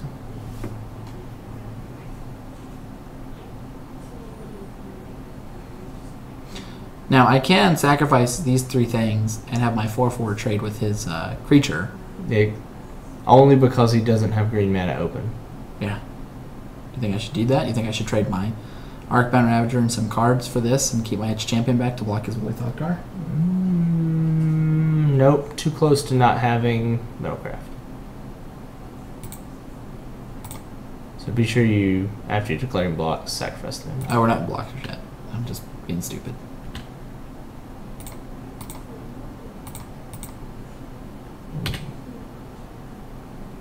Oh, okay.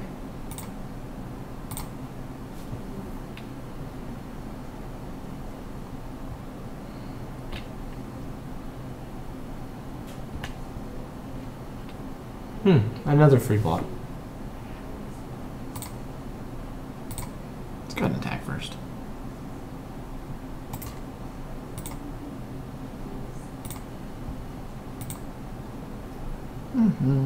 Doesn't matter either way.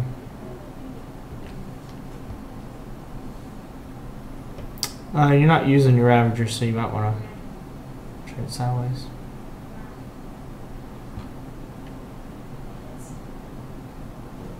If he can kill the Ornithopter, then I'll be down a blocker, and I'll have to block with the Ravager. Yeah. That makes sense. Also, you're trying to kill him with poison at this point, so. Yeah.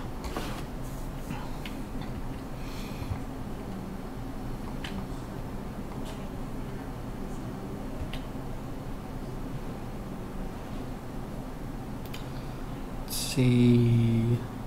Ah, I'd do that. me too. Buys your turn. That's all we're doing. We're both buying turns. His turns will buy him burn and removal. My turns will buy counters and hopefully Skull Clamp. That's what my Heart of Heart wants. Even though it wouldn't be the best in this deck.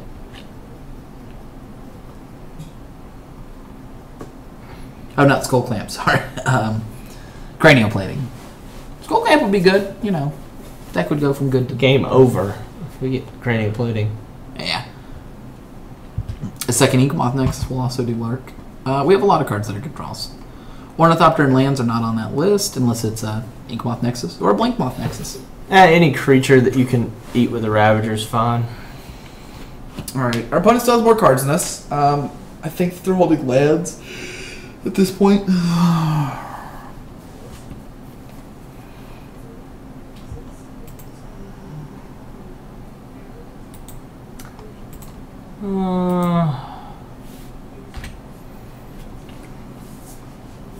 If they draw the Gore Clan Rampager, I think we're just dead. Yeah, that's true. We are just dead to that card.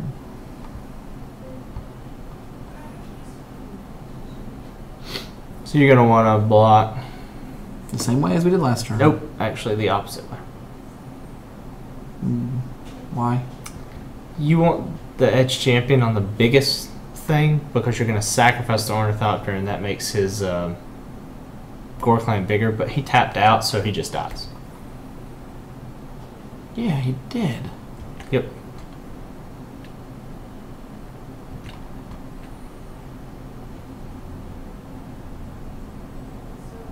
Yeah, so it doesn't matter how you block now as long as you sack the Ornithopter to the Ravager.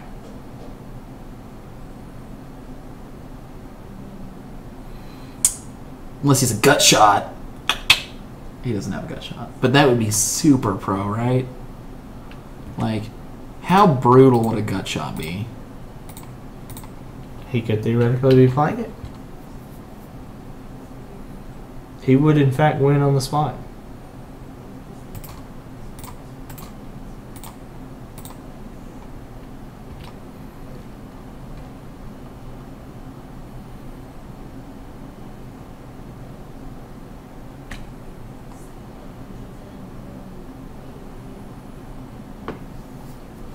Let's see what goes on here. Our opponent may not realize that they made a mistake. Let's Alright, so float. sacrifice an artifact. This one. Let's go ahead and cast this. Activate this. What are you doing? Sacrifice an artifact. I'm Okay. making a giant. Sacrifice an artifact. Sacrifice an artifact. Yeah. I'm just sacrificing these artifacts, man. Alright, don't click the Eat Moth. That would be brutal. Do this. Yeah! You seemed worried. You seemed worried about the misclicks. Don't misclick. That's how you lose games. Alright, so we're going to bring in Edgeclaw champions here. Yes. Alright, so bringing in 2 Edge champions. We're taking out a welding jar. And a Spellskite. Right? What do you have the targeted? Just the lightning bolt and the path to exile. I think I'd like to have the Master of Ethereums. Maybe I should pull in a Master of Ethereum. We don't want too many 3-drops. Right? That is a lot of 3-drops right here. Alright, do we want Whip Flare? I think we want Whip Flare, right? He had a lot of small guys. Kills his 2/2 double strike. I mean, I don't think you need Thoughtcast. So that's what I was thinking. Is cut Thoughtcast for Whip Flares. I think that looks good. I do want to change the deck around a little bit at You some want point to drop to be when I'm playing in paper. Ornithopter or a Mox. Nah, we don't want to go bigger. We don't want Tezzeret. Just depressing. He's such a cool card that we never Yep. play. Yep. How much longer do we have? Alright, so we've got a little bit longer.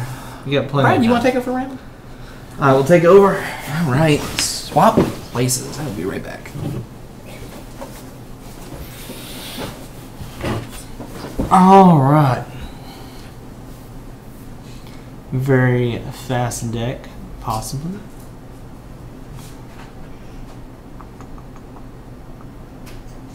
Bet he won't make the mistake of tapping out like that again.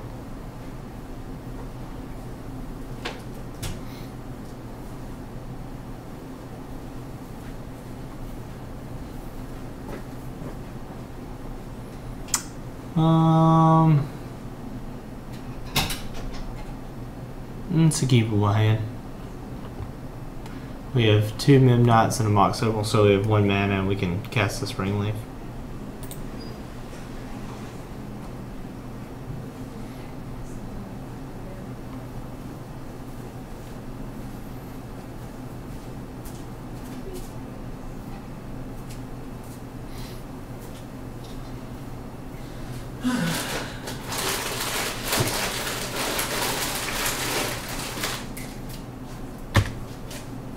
He was waiting on me to pass F6. Alright, so, Huh? Well, natural. yeah. Oh, look. That hand got even better. Did you not play the Mox Opal Midnight last turn? So this is my first turn. I had 2 Oh, Midnights okay. and a Mox Opal, but no land in my hand. Still worth keeping. So now we have 2 mana, so I'm thinking the Spellskite or the Cranial You can Plate. play the Springleaf Drum for free. Because you have an extra creature.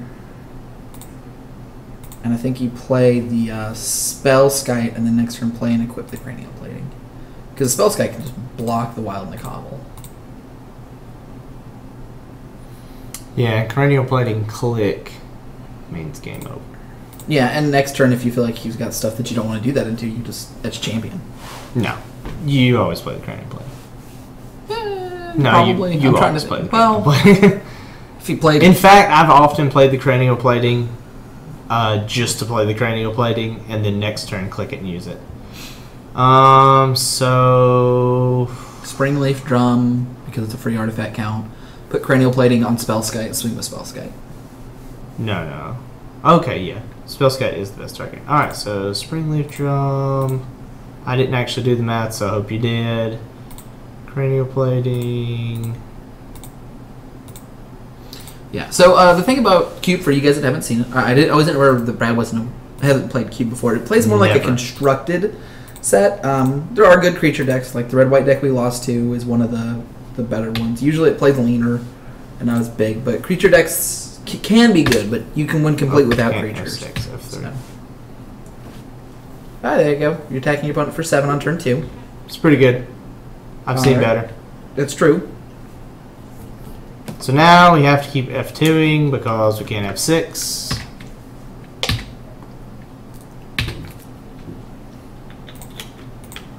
Hey, now you have 2 more good spells to cast.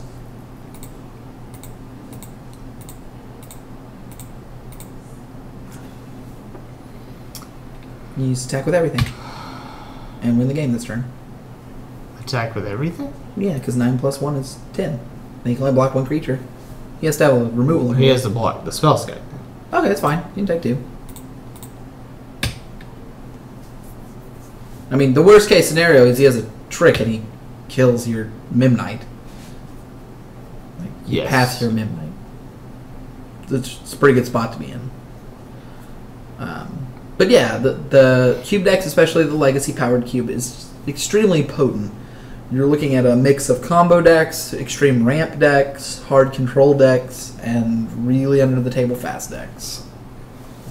So just playing sweet creatures isn't always enough. We got Holiday time. Cube. Alright, so what's the Price structure. prize structure? Where's that? It's on the left side. It says price structure. Oh, that's clickable. Look at that. Yeah. Look at me using links. Let's see. If we win 2 matches. 2 wins, 16 Phantom points. That'll get us into another one. Yeah, we'll probably do another one, a couple more before it's out. I like it. And the more Phantom points we get, the more play points we get. Yeah, we Something like- used 10 We real actually tickets get 2 Phantom points. for not winning. Yeah, but So we played 10 tickets tickets are basically. dollars, and And Phantom then points Phantom are 50 points- cents Well, there were 60, right, when they convert. when they convert the first time, but they're usually worth So about what's 50 cents. so that's about 8. That's not terrible. No, Phantom points. They're getting rid of them, unfortunately. But before they get rid of Phantom points, the best way to go infinite was to use Phantom points. The downside is it's more of an asymptote than infinite itself because there's no value to be gained. Phantom points don't. It was just free play as opposed to getting cards, right? Yeah, you could play 8/4s with Phantom points and get packs of the older sets, but they're all worthless. Like a Tempest pack is worthless. You get almost. Tempest packs? Or whatever they're doing at the time, whatever revivalist stuff they were doing. Like the cubes usually go before the actual set, so like they'll pull out something else for it. So you might get evasion packs, which are also essentially worthless. That's what I like. But you could use the Phantom points to get your packs, and then play the real packs. And the play points you can play with any event. When we get them, we'll be able to play our 2-mans, which we'll play a lot more. We'll play 4-pay 2-mans. It'll cost us 20 per. Whoop, play what am I points. doing? Whoa! Oh. Let's cancel that. I just need to click one of these, right? There we go. Yeah, join the game. Bam. But you get to play for a 2-man is 40 Phantom points, and if you win, you get 30, and if you lose, you get 5. So, Unkeepable. Well, but it is malleable, keepable, bad. but keepable. Real bad, actually. I don't know if I would keep this in a tournament. I would not go to 5. You have plays. The deck basically doesn't play off 5. You have a decent potential for a turn 2 Ravager. Into a turn 3 Master of Ethereum and some decent amount of artifacts, though. Like, what No. 5 cards are better? Free creatures. Yeah. Alright, well, that was pretty lame. If we draw an artifact land, we are in business. If we draw any land, we're in business. If we get hit by a goblin god and draw land, we're okay with that. I think we're excited about that.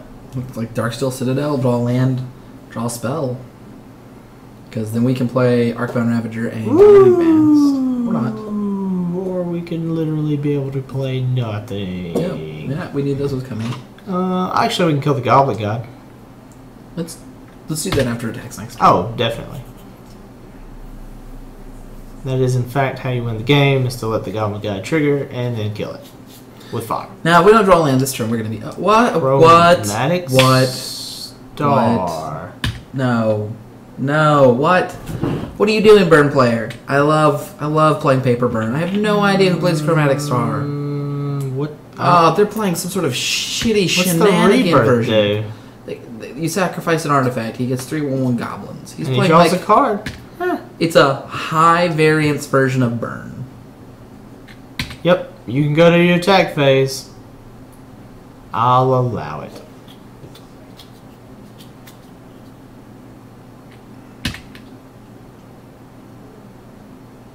All right, let's burn that. Burn it. We gotta burn it now. Or blocks. Springleaf Drum, nice. Well, it's free. Red. It doesn't help though. What? Springleaf Drum does help. It's turns on opal, but it's not nearly as good as a land. It helps. It does help. What? Click, click, click. We unfortunately do not have any more 1 mana plays to make. Darksteel Citadel would have really helped. It'd have been amazing. I mean, the good news is we can play, what? We all have Hey, look, a Signal Pest. I know what that card does. Hey, look, a second Signal Pest. I also know what that card does. We can also just die to a high variance deck. I mean, high variance decks tend to be very powerful Whatever. when they work. They're just bad when you don't draw the Oh, pieces. look, a Darksteel Citadel. Finally. So we now have 1, 2, 3 mana. We have 4 total. I think we should play 2 Arcbound Ravagers. Right? Or do you just... Oh. Yeah, you play 2 Arcbound Ravagers. And you eat a Springleaf Drum. And... you'd have to eat 2 Springleaf Drums. If you're okay with eating 2 Springleaf Drums, you can eat 2 Springleaf Drums. And, Eating 2 Springleaf Drums is probably not a good idea. yeah, look, both of them start. Alright, so let me try to run both games for a minute. No. Well, where's the... Oh yeah, we can just concede. Yeah. Concede. Concede. Begin sideboarding. Is there a way to Submit deck, concede? and then Where's concede. this? Go submit. Oh, okay. Concede match. I swear if this is the wrong one. Alright. Would you like to play first? Yes. You mulliganed, you double clicked. Scoot over. Piece of junk. Yeah. Alright, well, you can at least play balance really early. Whoa, what's wrong with the mouse? Keep. Yeah, I don't know what's in that first hand, but we don't need to know. Man. This client sucks. It We should draw. be in a different place. Probably.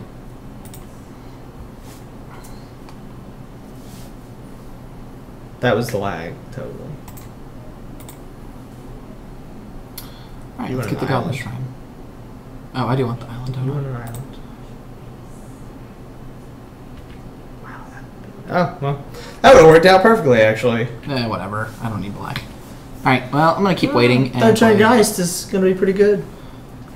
So I'm going to try to get Geist and Elspeth down, and then I'm going to balance.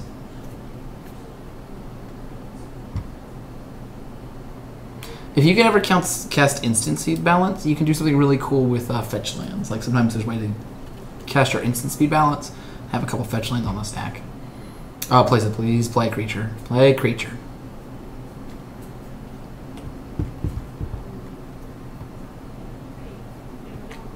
Ooh. Library's good.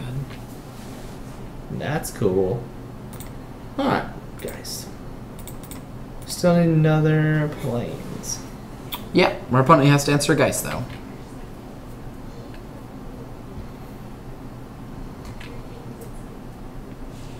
Room take 8. Come on. Do it. Do not take. I would not take any of them. Alright, so if I don't draw a white source, I am going to play the Fact or Fiction, probably. To get a white source? To get a white source. At the end of our opponent's turn. Or if they play a creature, you could balance. They'll get to keep their creature. I know, that's a joke. It depends on what kind of creature. It's not really a thing. Hey! That guy's good. I'm going to kill a Garrick. Yep. White mana, white mana, white mana. Plains. Bam. +1 target creature gains flying, I think it is. Yeah. Oh, I know we look like pro. Don't mess this up, Daniel. That's the one you want. So, can the angel also target the Garruk? The Angel's going to target the Garruk. Actually, we'll have to see. I'm not sure that it can. It comes into play tapped and attacking. You better attack the wild speaker just in case.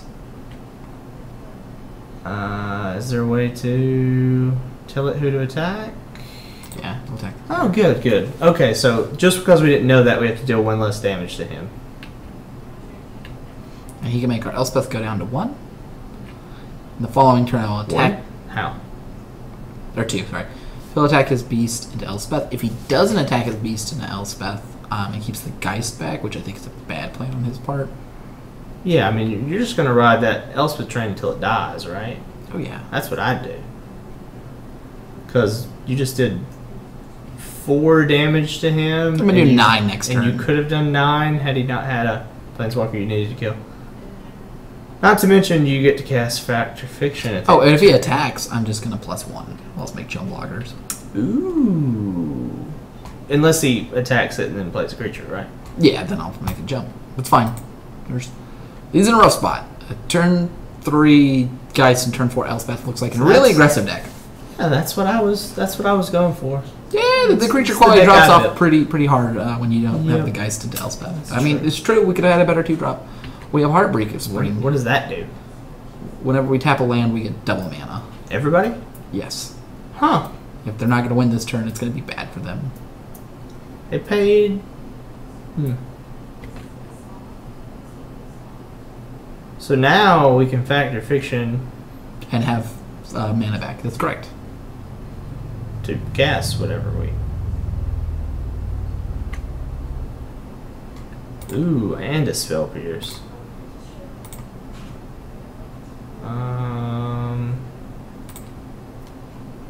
That's what I would do. Yeah, me too. Alright. Ooh. 1, 2, 3, 4, 5, 6. Alright, so I'm going to take the Vincer, if he does this split. Actually, now I might take the Wall of Omens. You haven't played a land yet, right? I already played a land. Yeah. Let's see, what does Vincer get me? Well, it exiles a lot of his permanents. And you're already winning, so exiling his answers is pretty good. No, I can't exile his answers. What? Exile target permanent. You own. You own. No, Your Karn. Karn. Okay, yeah. I was thinking about picking Take the Karn. Yeah. I was thinking about playing Karn, Wall of Omens, keeping up Spell Pierce, and making a guy and attacking him. So, I say you cast the Wall of Omens and you make your creature fly. Yeah, it's good too. Get some more damage. See if we draw anything convincing. Well, 9 puts him at 2. So, that turns off his Sylvan Library. For drawing extra cards, he still has a selection. And then, if he plays anything that matters, which that is not something that matters. No, it'll have him kill my Elspeth, but I don't care. Nope, your flies. Oh, who cares? He'll be at 2. Yeah. If you play something that matters, you can Karn it. That was a really good Fact or Fiction. The Heartbeak of Spring was good. Our opponent should not have played Heartbeak of Spring. They were assuming that Mystic Snake was going to do enough. And it did not. Unless our opponent's killing us this turn. But they probably aren't anticipating a Spell Pierce. Which doesn't seem like it does a lot, but our opponent can't use an Ancient Tomb, so they got 1, 2, 3, 4, 5, 6. They have 6 mana. They can only cast a 4-drop.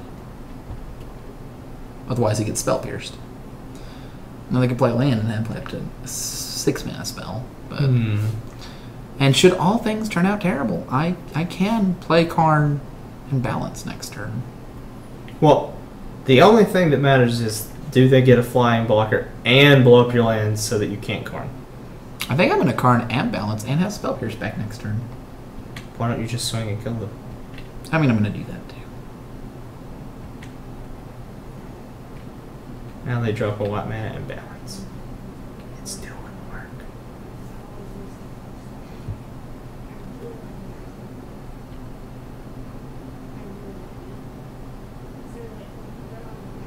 Alright, let's see our opponent's flyer.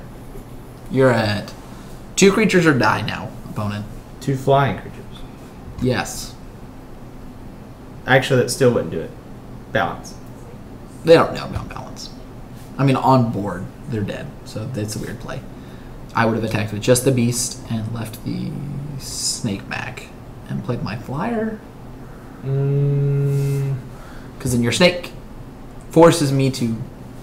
Like, if you had a snake and a blocker, say you had the Birds of Paradise, they block their snake on my Geist trades, they kill their birds, and then they untap and play their big thing or something, I don't know. They have a 4-mana spell. 6-mana spell. I hope they pay 2 with Ancient Tomb and die. That would make me really happy. If they pay for the Spell Pierce. Yeah. Nope. Nope. Well, true irony is having this Ancient Tomb just staring you in the face at 2 life. Yes. Alright, so our opponent's playing a blue-gray and a ramp deck. Of all the things, I didn't think Spell Pierce would have done it, but it was exactly the card we needed. So do we want to pull Time Spiral in case our opponent does plays their spell early? What does Time Spiral do for us? It's like Time Twister, except you untap 6 lands. I think that's too cute. That's too cute. Alright, let's get rid of... Let's be more aggressive. Put Vestermite in there and Delver of Secrets. I'm thinking that this is the match to bring in Thoughtseize and Ashiok. You're correct. My way is funnier. I think we're going to pull out Repeal. Yeah. Well, there were a couple good Repeal targets. Yeah, I mean, I think we might pull out Spell Pierce. Spell Pierce definitely put a notch on its belt, though. I think we pull out Veldak and Shackles. Did they have anything? They had a couple things to Shackle. No, I think Shackles is good. I think Lingering Souls wasn't that impressive, right? I mean, we curved out perfectly, so it's really hard to tell what to put in. But I think Ashiok, if they are playing control, is going to be good. They're playing a ramp deck strategy. I think Ashiok's good, and I'd like to put in... I could put an Utter in to answer any other big stuff. Yes. Okay, so now we need to pull something out. What do I not want? We definitely want the Drowned Catacomb in. Oh yeah, Drowned Catacomb in, Island out. Okay. Now Maze of Ith. Yeah, sure. They didn't really do anything that was impressive. Well, they didn't do anything because we curved out perfectly. Alright. I think all white cards are too good to cut. Or all blue cards are too good to cut. How about Repeal? I really like repealing his beast tokens. Pay 1, draw a card. I like repealing his mana thing. I like repealing his Sylvan Library. No, I don't like repealing Sylvan Library, but I like repealing the other 2. Alright. I think I might cut Baneslayer. It's so powerful. Yeah. I could cut Wall of Omens, but I like that card. Elspeth. Maybe it's Sphinx? Or Thoughtseize. I mean... It's probably Veldak and Shackles. I think Thoughtseize is probably better. To cut? Yeah, to cut. Even though he has combo pieces? That's true. Yeah, that's the thing I like about it. He has combo pieces and you just rip them out of his hand. I think it is Velvican Shackle. He just didn't have that many cards that I cared about. Could be wrong. I think it might be wrong. We don't have very many islands either, so... Yeah, but okay amount. Alright, this looks like a good hand. Turn 2, Wall of Omens. Turn 3, Ashiok. Yep. Turn 4, something else. Turn 5, Muldrifter. Got the Shrine first. Always the Shrine. Yep. No, I would not. Wow, turn 3 Ashiok is pretty much living the dream. Yeah, it puts a lot of pressure on my opponent. He has the kind of spells that he wants me to get rid of. Wall Boots. Nice. I would just play the island. I'll play the Glacial Fortress. Oh, well. It doesn't matter. Wall of Omens is all that matters. Yeah. I've got an Utter End to answer anything particularly cool he plays. Next turn we play our Ashiok, and we just start blessing until we hit something awesome. And also we can threaten the -10, which is really good. Man, our opponent is really just ramping out the mana. Look at this shit. Going wide, going big. I'm excited about getting to Utter End, hopefully a very big creature.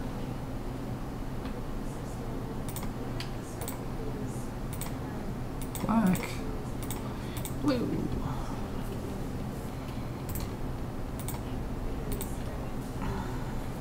Ooh, we got the Mystic Stake. No. Wait. Oh, it goes under here. I wasn't paying attention. Well, Alright, we got... is there any way to see that?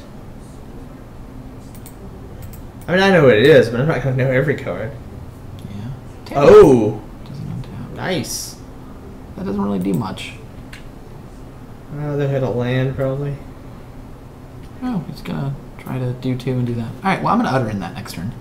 Yeah, seems like something you'd do. Ashiok takes 2, I imagine. It's fine. Yep.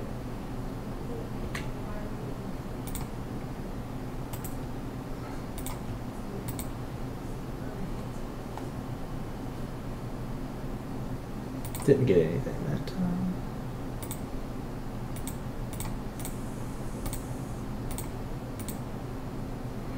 That's fine. I mean, if my opponent's attacking that, next turn I'm gonna play, Metavolt Karn. yeah, we're gonna play Karn.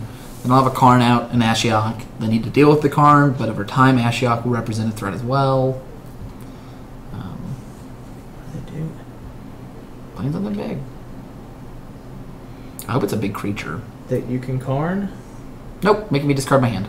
Whoa! Mind Twist for 5. That was crazy. Mind Twist is a good card.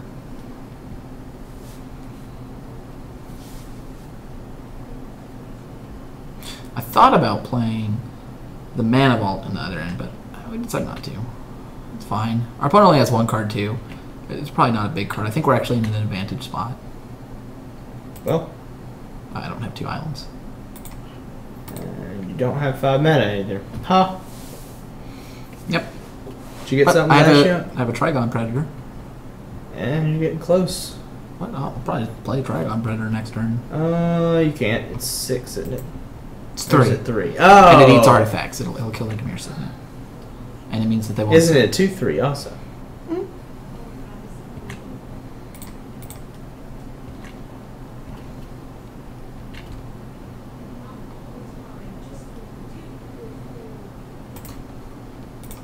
Whoa, I thought you were minusing.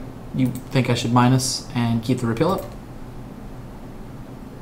It doesn't cost any mana. You can do both if you want. Yeah. It's up to you. I'm just saying. I thought you were going to do that. Choose X. Let's go with 3. Okay.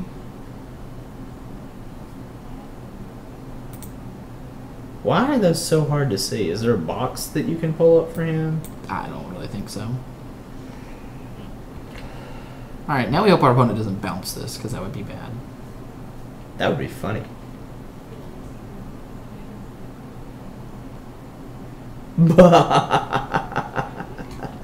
Things things I don't care about. I know, how great. Love it. Sometimes time lock is just draw a card. And play a land. Don't forget play a land. I can repeal for 3. He's tapping everything for mana. And playing the Butcher of Truth. What are you doing? I'm drawing another card. Why not?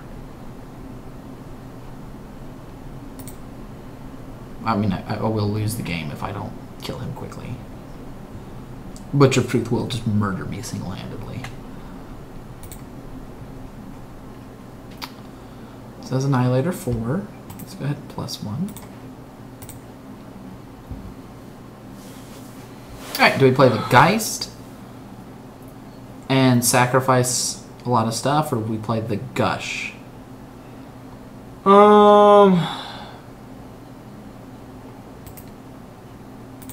There's just no beating that. So, Geist.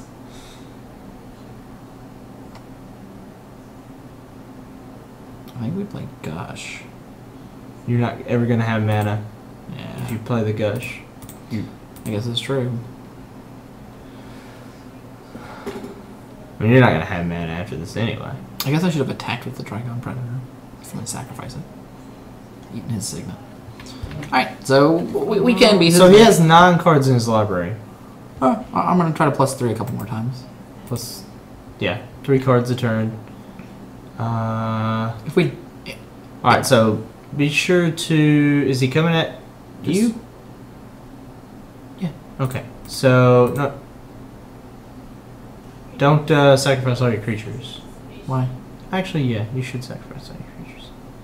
Yeah, I'm hoping for a Wrath. That's literally all that can win. Yeah. Did you sacrifice an island? No, you didn't. No. If I draw an island, I tap out. You know. Well, you tap out and you gush. Yeah. And then you hope you draw the Wrath. It looks like a bunch playing something else big. Gaia's Cradle and all these lanes. Nice. Yeah? I mean, these decks are really powerful.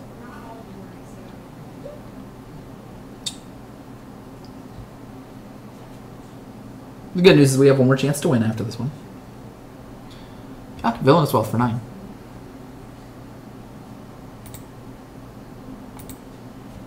Our opponent can play Elspeth, Factor Fiction. None of those are Wrath. Oh God, please let them Time Twister. Let them Time Twister. Surely they wouldn't do that. Time Twister. We can't mold them then. Actually, they should Time Twister. But we get 7 new chances to have a Wrath.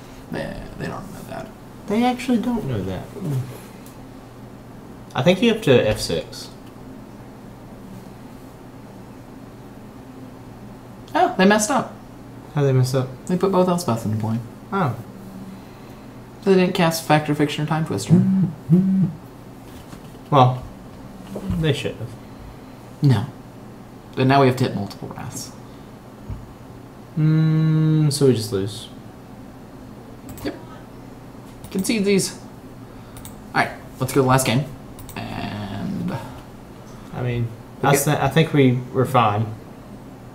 Oh, we don't actually have Wrath in the board. We have Wrath in the board. We should bring it in. take out the Sphinx. Yeah, probably. We almost milled them with a Ashiok, though. That was pretty neat. We might. Yeah, none of the rest of these cards really matter that much. I mean, we don't have anything that'll kill small creatures, but we can steal them with the Shackles. Yeah, we have to take We can also play the Kitchen Finks, but I don't know if that's what you want to be doing. It's not. I think I might just pull the Geist. It's so good on turn 3, but that's the only time. No, I mean, it'll still end the game. It's really up to you. He's got a lot of small guys. I think I'd rather have the Vidalcan Shackles. Actually, The Lock Shackles doesn't do too much, though. yeah, winning early is definitely our best suit. I mean, so do we need to try to play the Kitchen Finks then? I think Pelican Shackles might be better than Ashiok. Ashiok is getting us small guys. Well, Ashiok is also taking away his options. It might be Lingering Souls. Yeah, I mean, yeah, I would say take out Lingering Souls, but do you want the Kitchen Finks to try to win faster? No? It's not particularly easy. Yes, we would like to play first. This looks That like a seems keep. like a keepable hand. Yeah. It's nothing to do early, which I do not like. But I gotta get... I'd flooded Strand into a Plains. I'm gonna flood Strand into the Shockland. Oh, okay. That's fine. I would go ahead right now. Nah, I'll pretend to keep up a counter spell.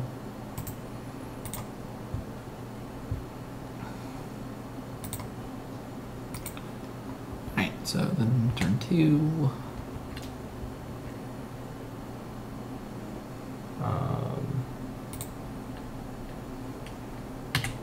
This could end up being pretty aggressive if you can get the Baneslayer down.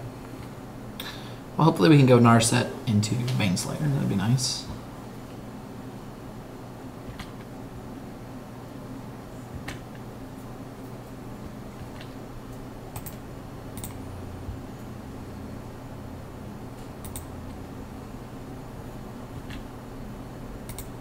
Or not draw any lands. Well, we might draw one next turn still. Well, I hope so, because otherwise we're gonna die. We did keep a hand that didn't do anything until turn 4. We didn't really have much choice. Our deck doesn't go that fast. We have cheap spells. You could have mulliganed, but mulliganing for an Azorius Signet or a Grim Monolith or a Wall of Omens just isn't a lot to do. Okay. That's perfectly acceptable. I do want to control magic one of his big guys. Yeah. Oh, Drowned Wow. Captains. Alright, let's go ahead and throw down Narset, or do we Plus- utter in the... No, Narset +1, I think.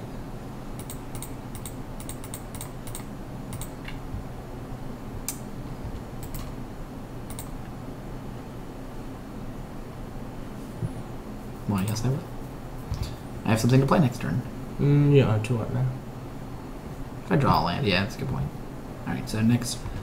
I might minus an utter end.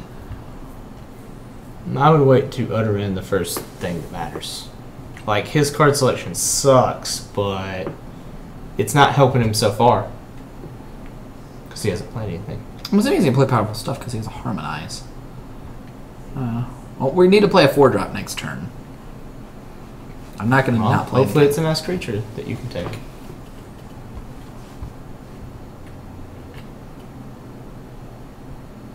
Counter target. Non-creature spell. Okay. And this guy has persist, right?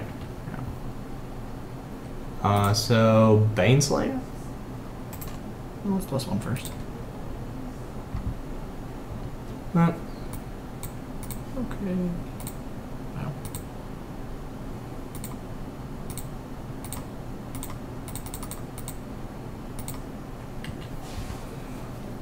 Alright. Alright, well. This is looking good. Yep, I think next turn we utter in the... We Glenard. can't cast anything. Next turn.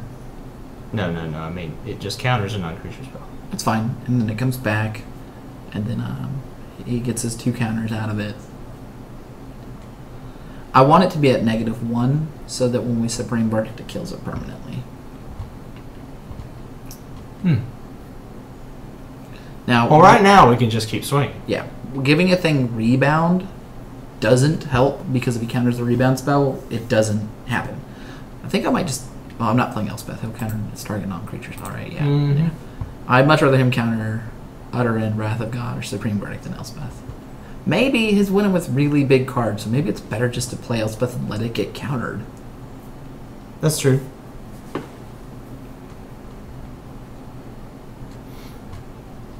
Well, and if he taps down to just 1 blue, then you could theoretically get off 2 spells, but not right now. Yeah, not right now. 1, 2 mana, 3 mana. Wow. Hey! Now you can get off as many spells as you need.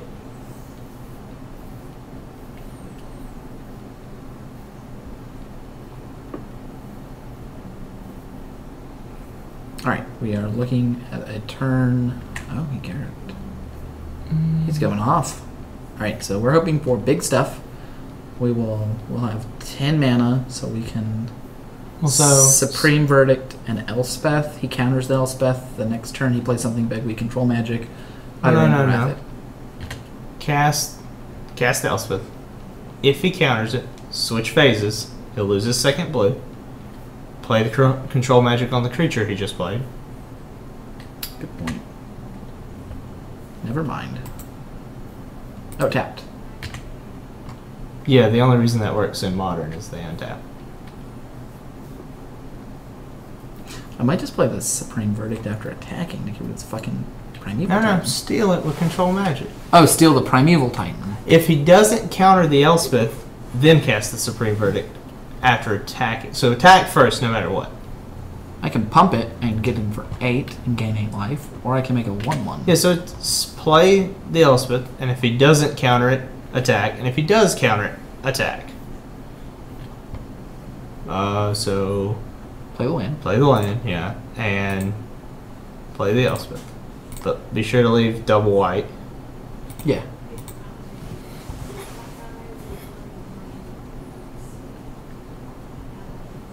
If he's smart, he won't counter.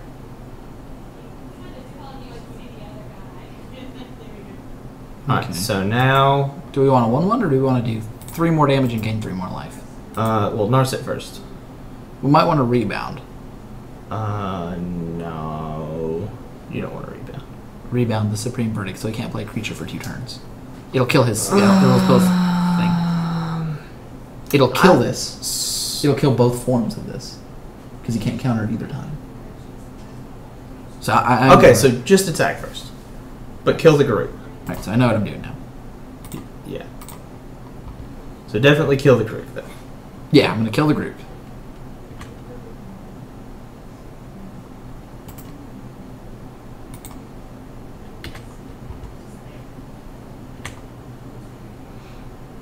Alright, and we're going to rebound this. It's going to Supreme Verdict, kill all his creatures. My turn's going to come around. Supreme Verdict, kill his Green Eldra Mage. Then I can play non-creature spells. Mm-hmm.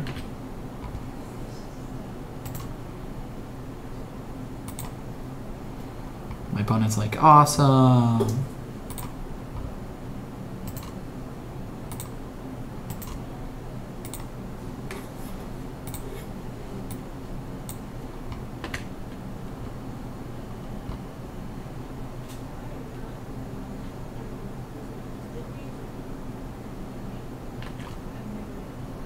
So now you have 2 planeswalkers. Okay, if I don't have white anymore. I was going to say I could respond with Utter End, but I cannot.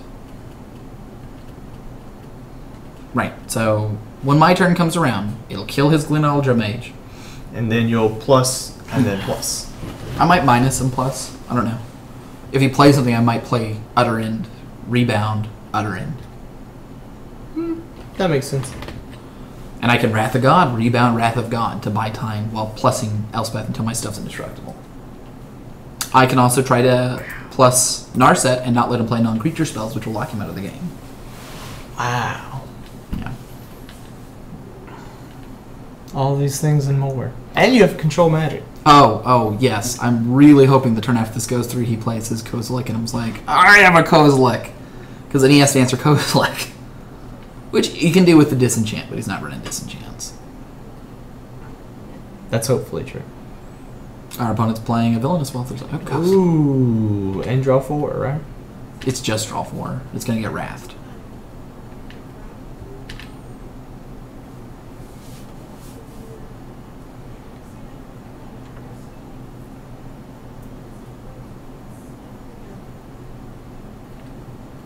It's not indestructible or anything. Is it not? Nope. That's good to know. It's the draw 4/1, one destroys something. They'll have different stuff. This one has a lot of power. Mind Twist for 4. Well, Hurts my soul, but there's nothing I can do. that's annoying every time. Yep, so now we're probably just plussing.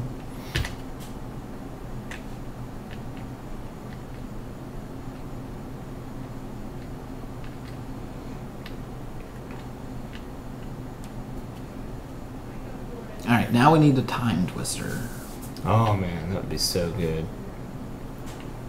Double mana. And 2 planeswalkers.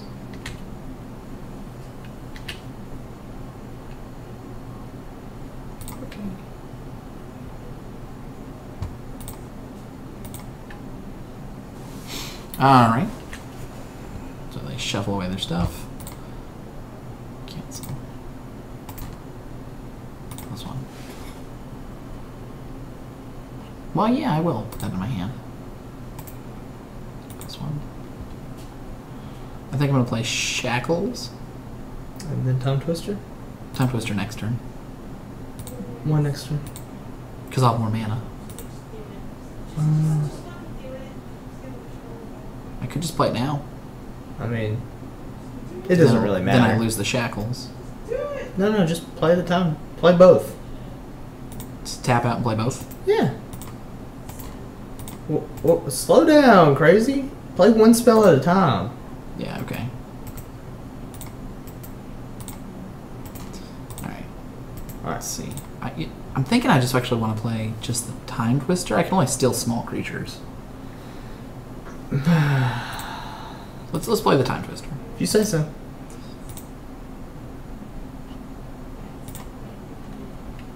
Alright. Okay. Thought season. Let's tap for black. Let's use my opponent. Upheaval? Yeah. Or Tamio. Well, he has Eternal Witness. Upheaval. It's one more step. Plus Elspeth, plus Narset. You already did both of those. You've got a ton more mana, so you might as well play the Azurius Signet.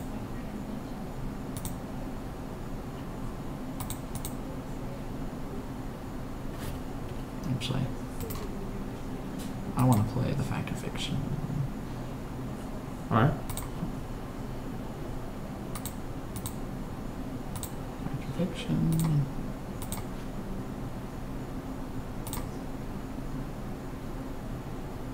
That's it. Wait, no.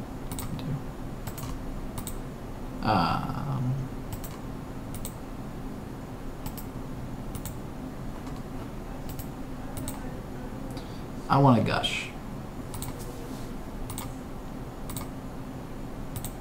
That's way better. Other end. Why don't you just get rid of his heart? Yeah. And have you played land this turn? I should have tapped 2 more for this other stuff. I messed up. It's okay. I have. I should have tapped my lands first. Mm-hmm. Click. What am I clicking? Click the Valakhan Shackles. I have to pay 1. I always forget that the thing for this is weird.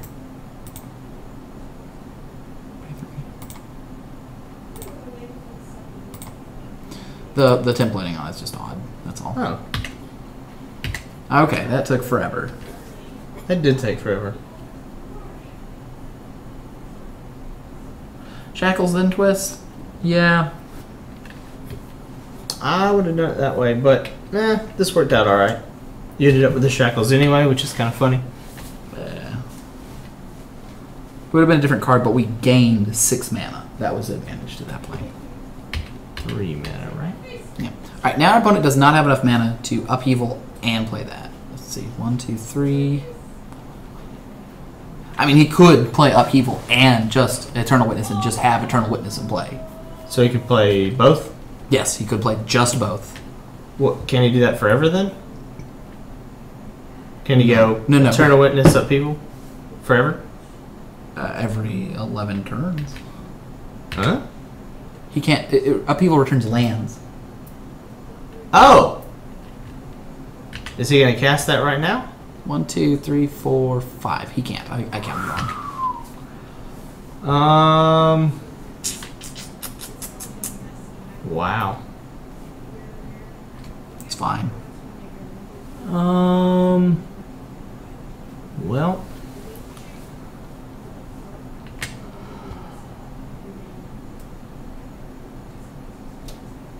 Well, you can shackles and steal his witness Yep, and then jump my knight. and hit him for 4. Well, you don't even have to steal his. He's going to cast Upheaval next turn, so you might as well plus the Narset. Instead of minusing it. I like minusing it because then I can factor fiction twice. Your hand is going to be so full here in a minute, though. Is that worth it? He might not upheaval. He doesn't actually have a very good board spot. Neither one of us 4, does 5, now. 6, 7, 8. So I do like factor fiction twice. Yeah. Just because it might draw our Geist, which would make his upheaval really bad. Because our Geist would kill him before he got his reestablished. If I plus, it's going to make him more like... Actually, yeah, we're going to plus this. And attack? Yeah. We're going to minus this. You should attack first. Shouldn't you? Or you should just play quickly. It doesn't really matter at this point.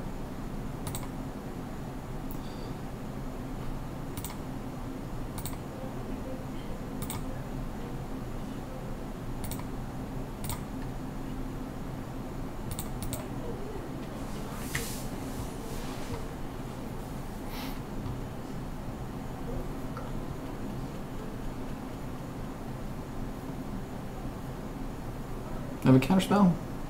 Not unless they drew one, right? You could have. Yeah, Mystic Snake. That's fine. Oh.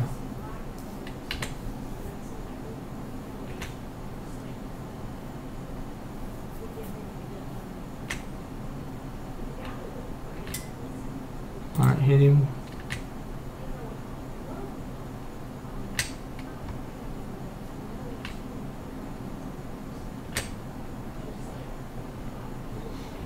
So I guess if he goes to attack step, steal his Yeah. witness.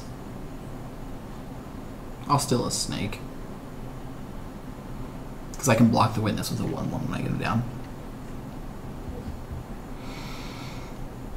This is a crazy game. 1, 2, 3, 4, 5, 6, 7, 8. Actually, you know what? Can I respond to it? I should do this now to take a mana away from this guy's cradle. Apparently you can't respond to the Sylvan Library trigger. That's really weird.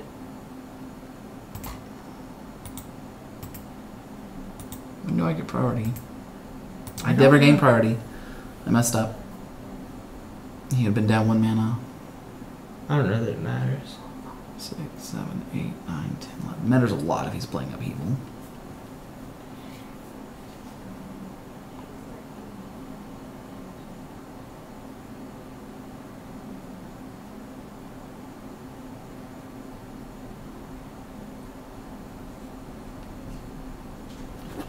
Alright, wait. Don't just hit okay. Don't you want to put Mystical Tutor? Don't you want a Mystical Tutor for that?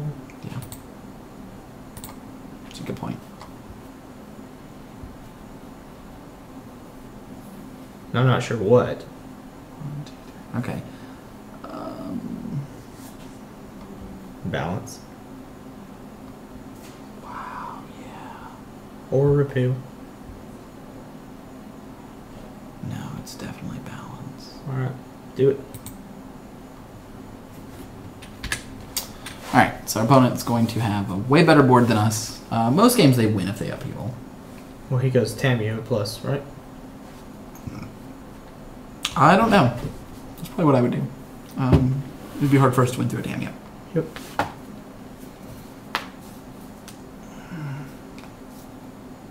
You have 13 cards in hand.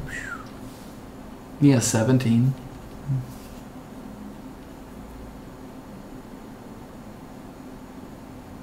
It's gonna suck if we go 0-3 in our Swiss. We didn't have counterspells, though. That's what the deck really needed. We needed like 2 counterspells. You need like Force of Will or a Daze or just counterspell itself, Mana Drain. We didn't see any of those though. I would have picked up one highly. The first one would be really good. Huh, that's interesting. I like that play, though.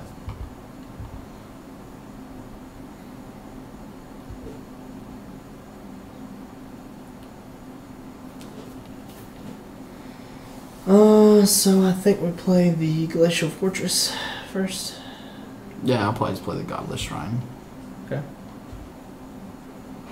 Probably Godless Shrine, Island. We definitely want to keep 2 white. We'll probably keep Glacial Fortress, Scrubland, Godless Shrine Island.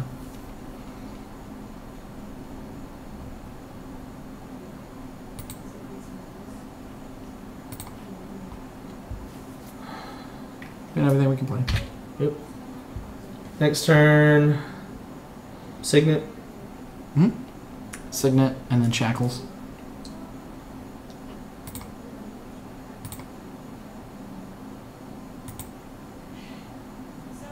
You're at 10.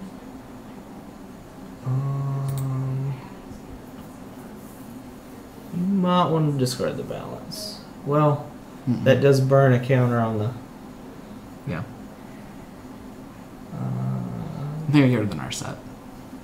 I'd get rid of the Scrubland.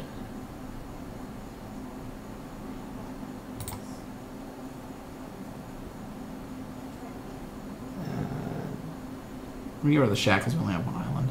That's fine. We gotta play a little quicker. We're at 6 minutes. Oh, we have Easy plenty of 6 time. minutes too, though. Yeah, we're doing fine time-wise. I think we're just going to die to him unloading his hand a little quicker than us. His entire hand is red. He didn't keep blue up, though, so you can immediately balance. Yep. Well, he'll still get the Glenroll Archmage. It'll be a 1-1, though. Do you want a balance or do you want a signet? Balance doesn't take care of artifacts or enchantments, does it? Nope. I'll go to Signet.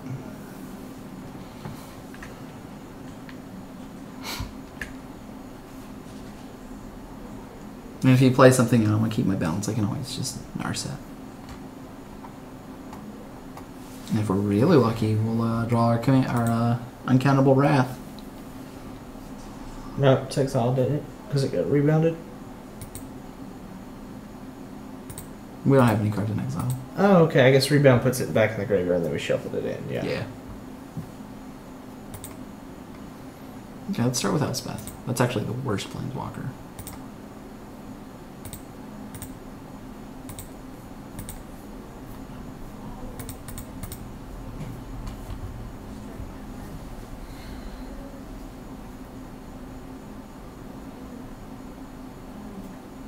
Seriously?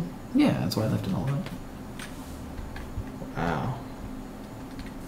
We gotta play through it though. Let's beat us to death 2 points at a time. We'll play Narset next. We're just really trying to resolve it. Balance. More wrath. Upheaval's a good card. Usually you just win the game on the spot. We had enough pressure that we didn't just lose when they played it. Yeah, that was crazy. Mm-hmm.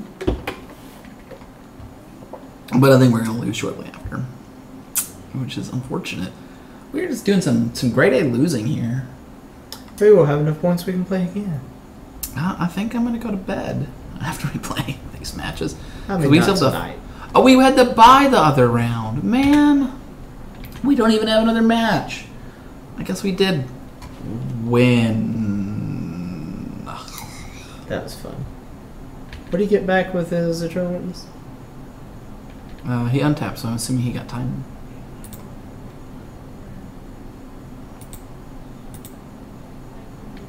Did we miss a turn? How did he get Eternal Witness into play without casting anything? Did you have 6 through an entire turn? I don't think so.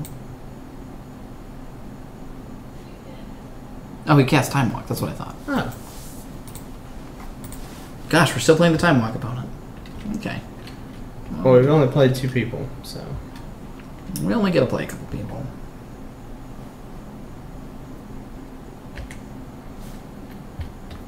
Come on, tapping out so I can balance. Unrealistic expectations.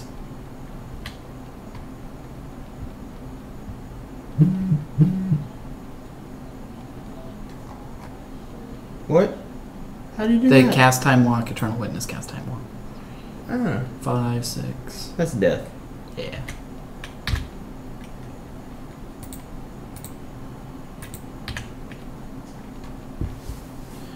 Sometimes you just die to multiple Time Walks in a row.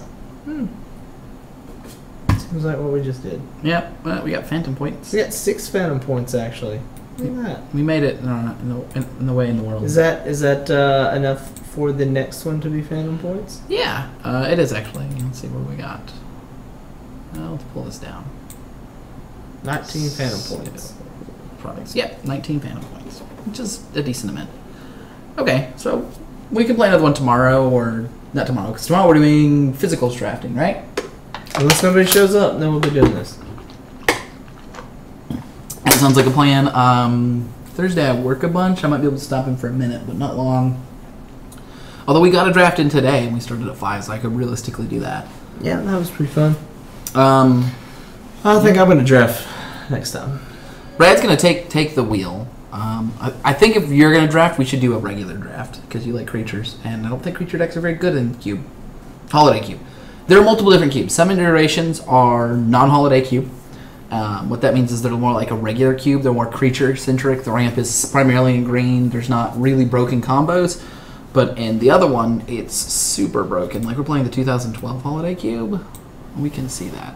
This is the 2012 Holiday Cube? Yeah, they just brought it back. Usually the Holiday Cube But comes they out. put cards in that weren't in 2012. What card? There was the new dragon from the newest set. Or not the newest set anymore. Dragon Lord Atarka or whatever.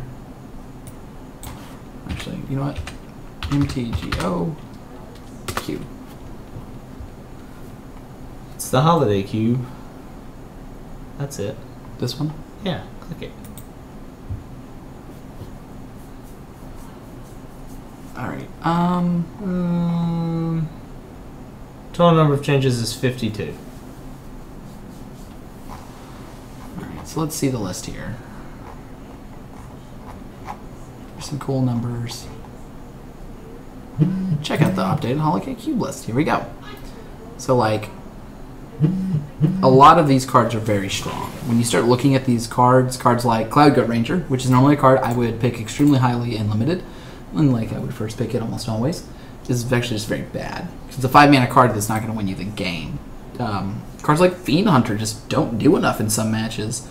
A Mary Angel's not that great. Dragon Hunter. A lot of these cards, Isamaru, they just don't hold their weight in what you do when you, like, you know, go down to blue and click on sorceries, and now they've got Ancestral Vision, Bribery, Ancestral Recall, Brain Freeze, Brainstorm. I mean, I know the type of deck you like to play, but we always play your type of deck and we've had shitty results. Not always. We've had a 2-1. Yeah, we play some. Anyway, that's it for today. Thanks for tuning in.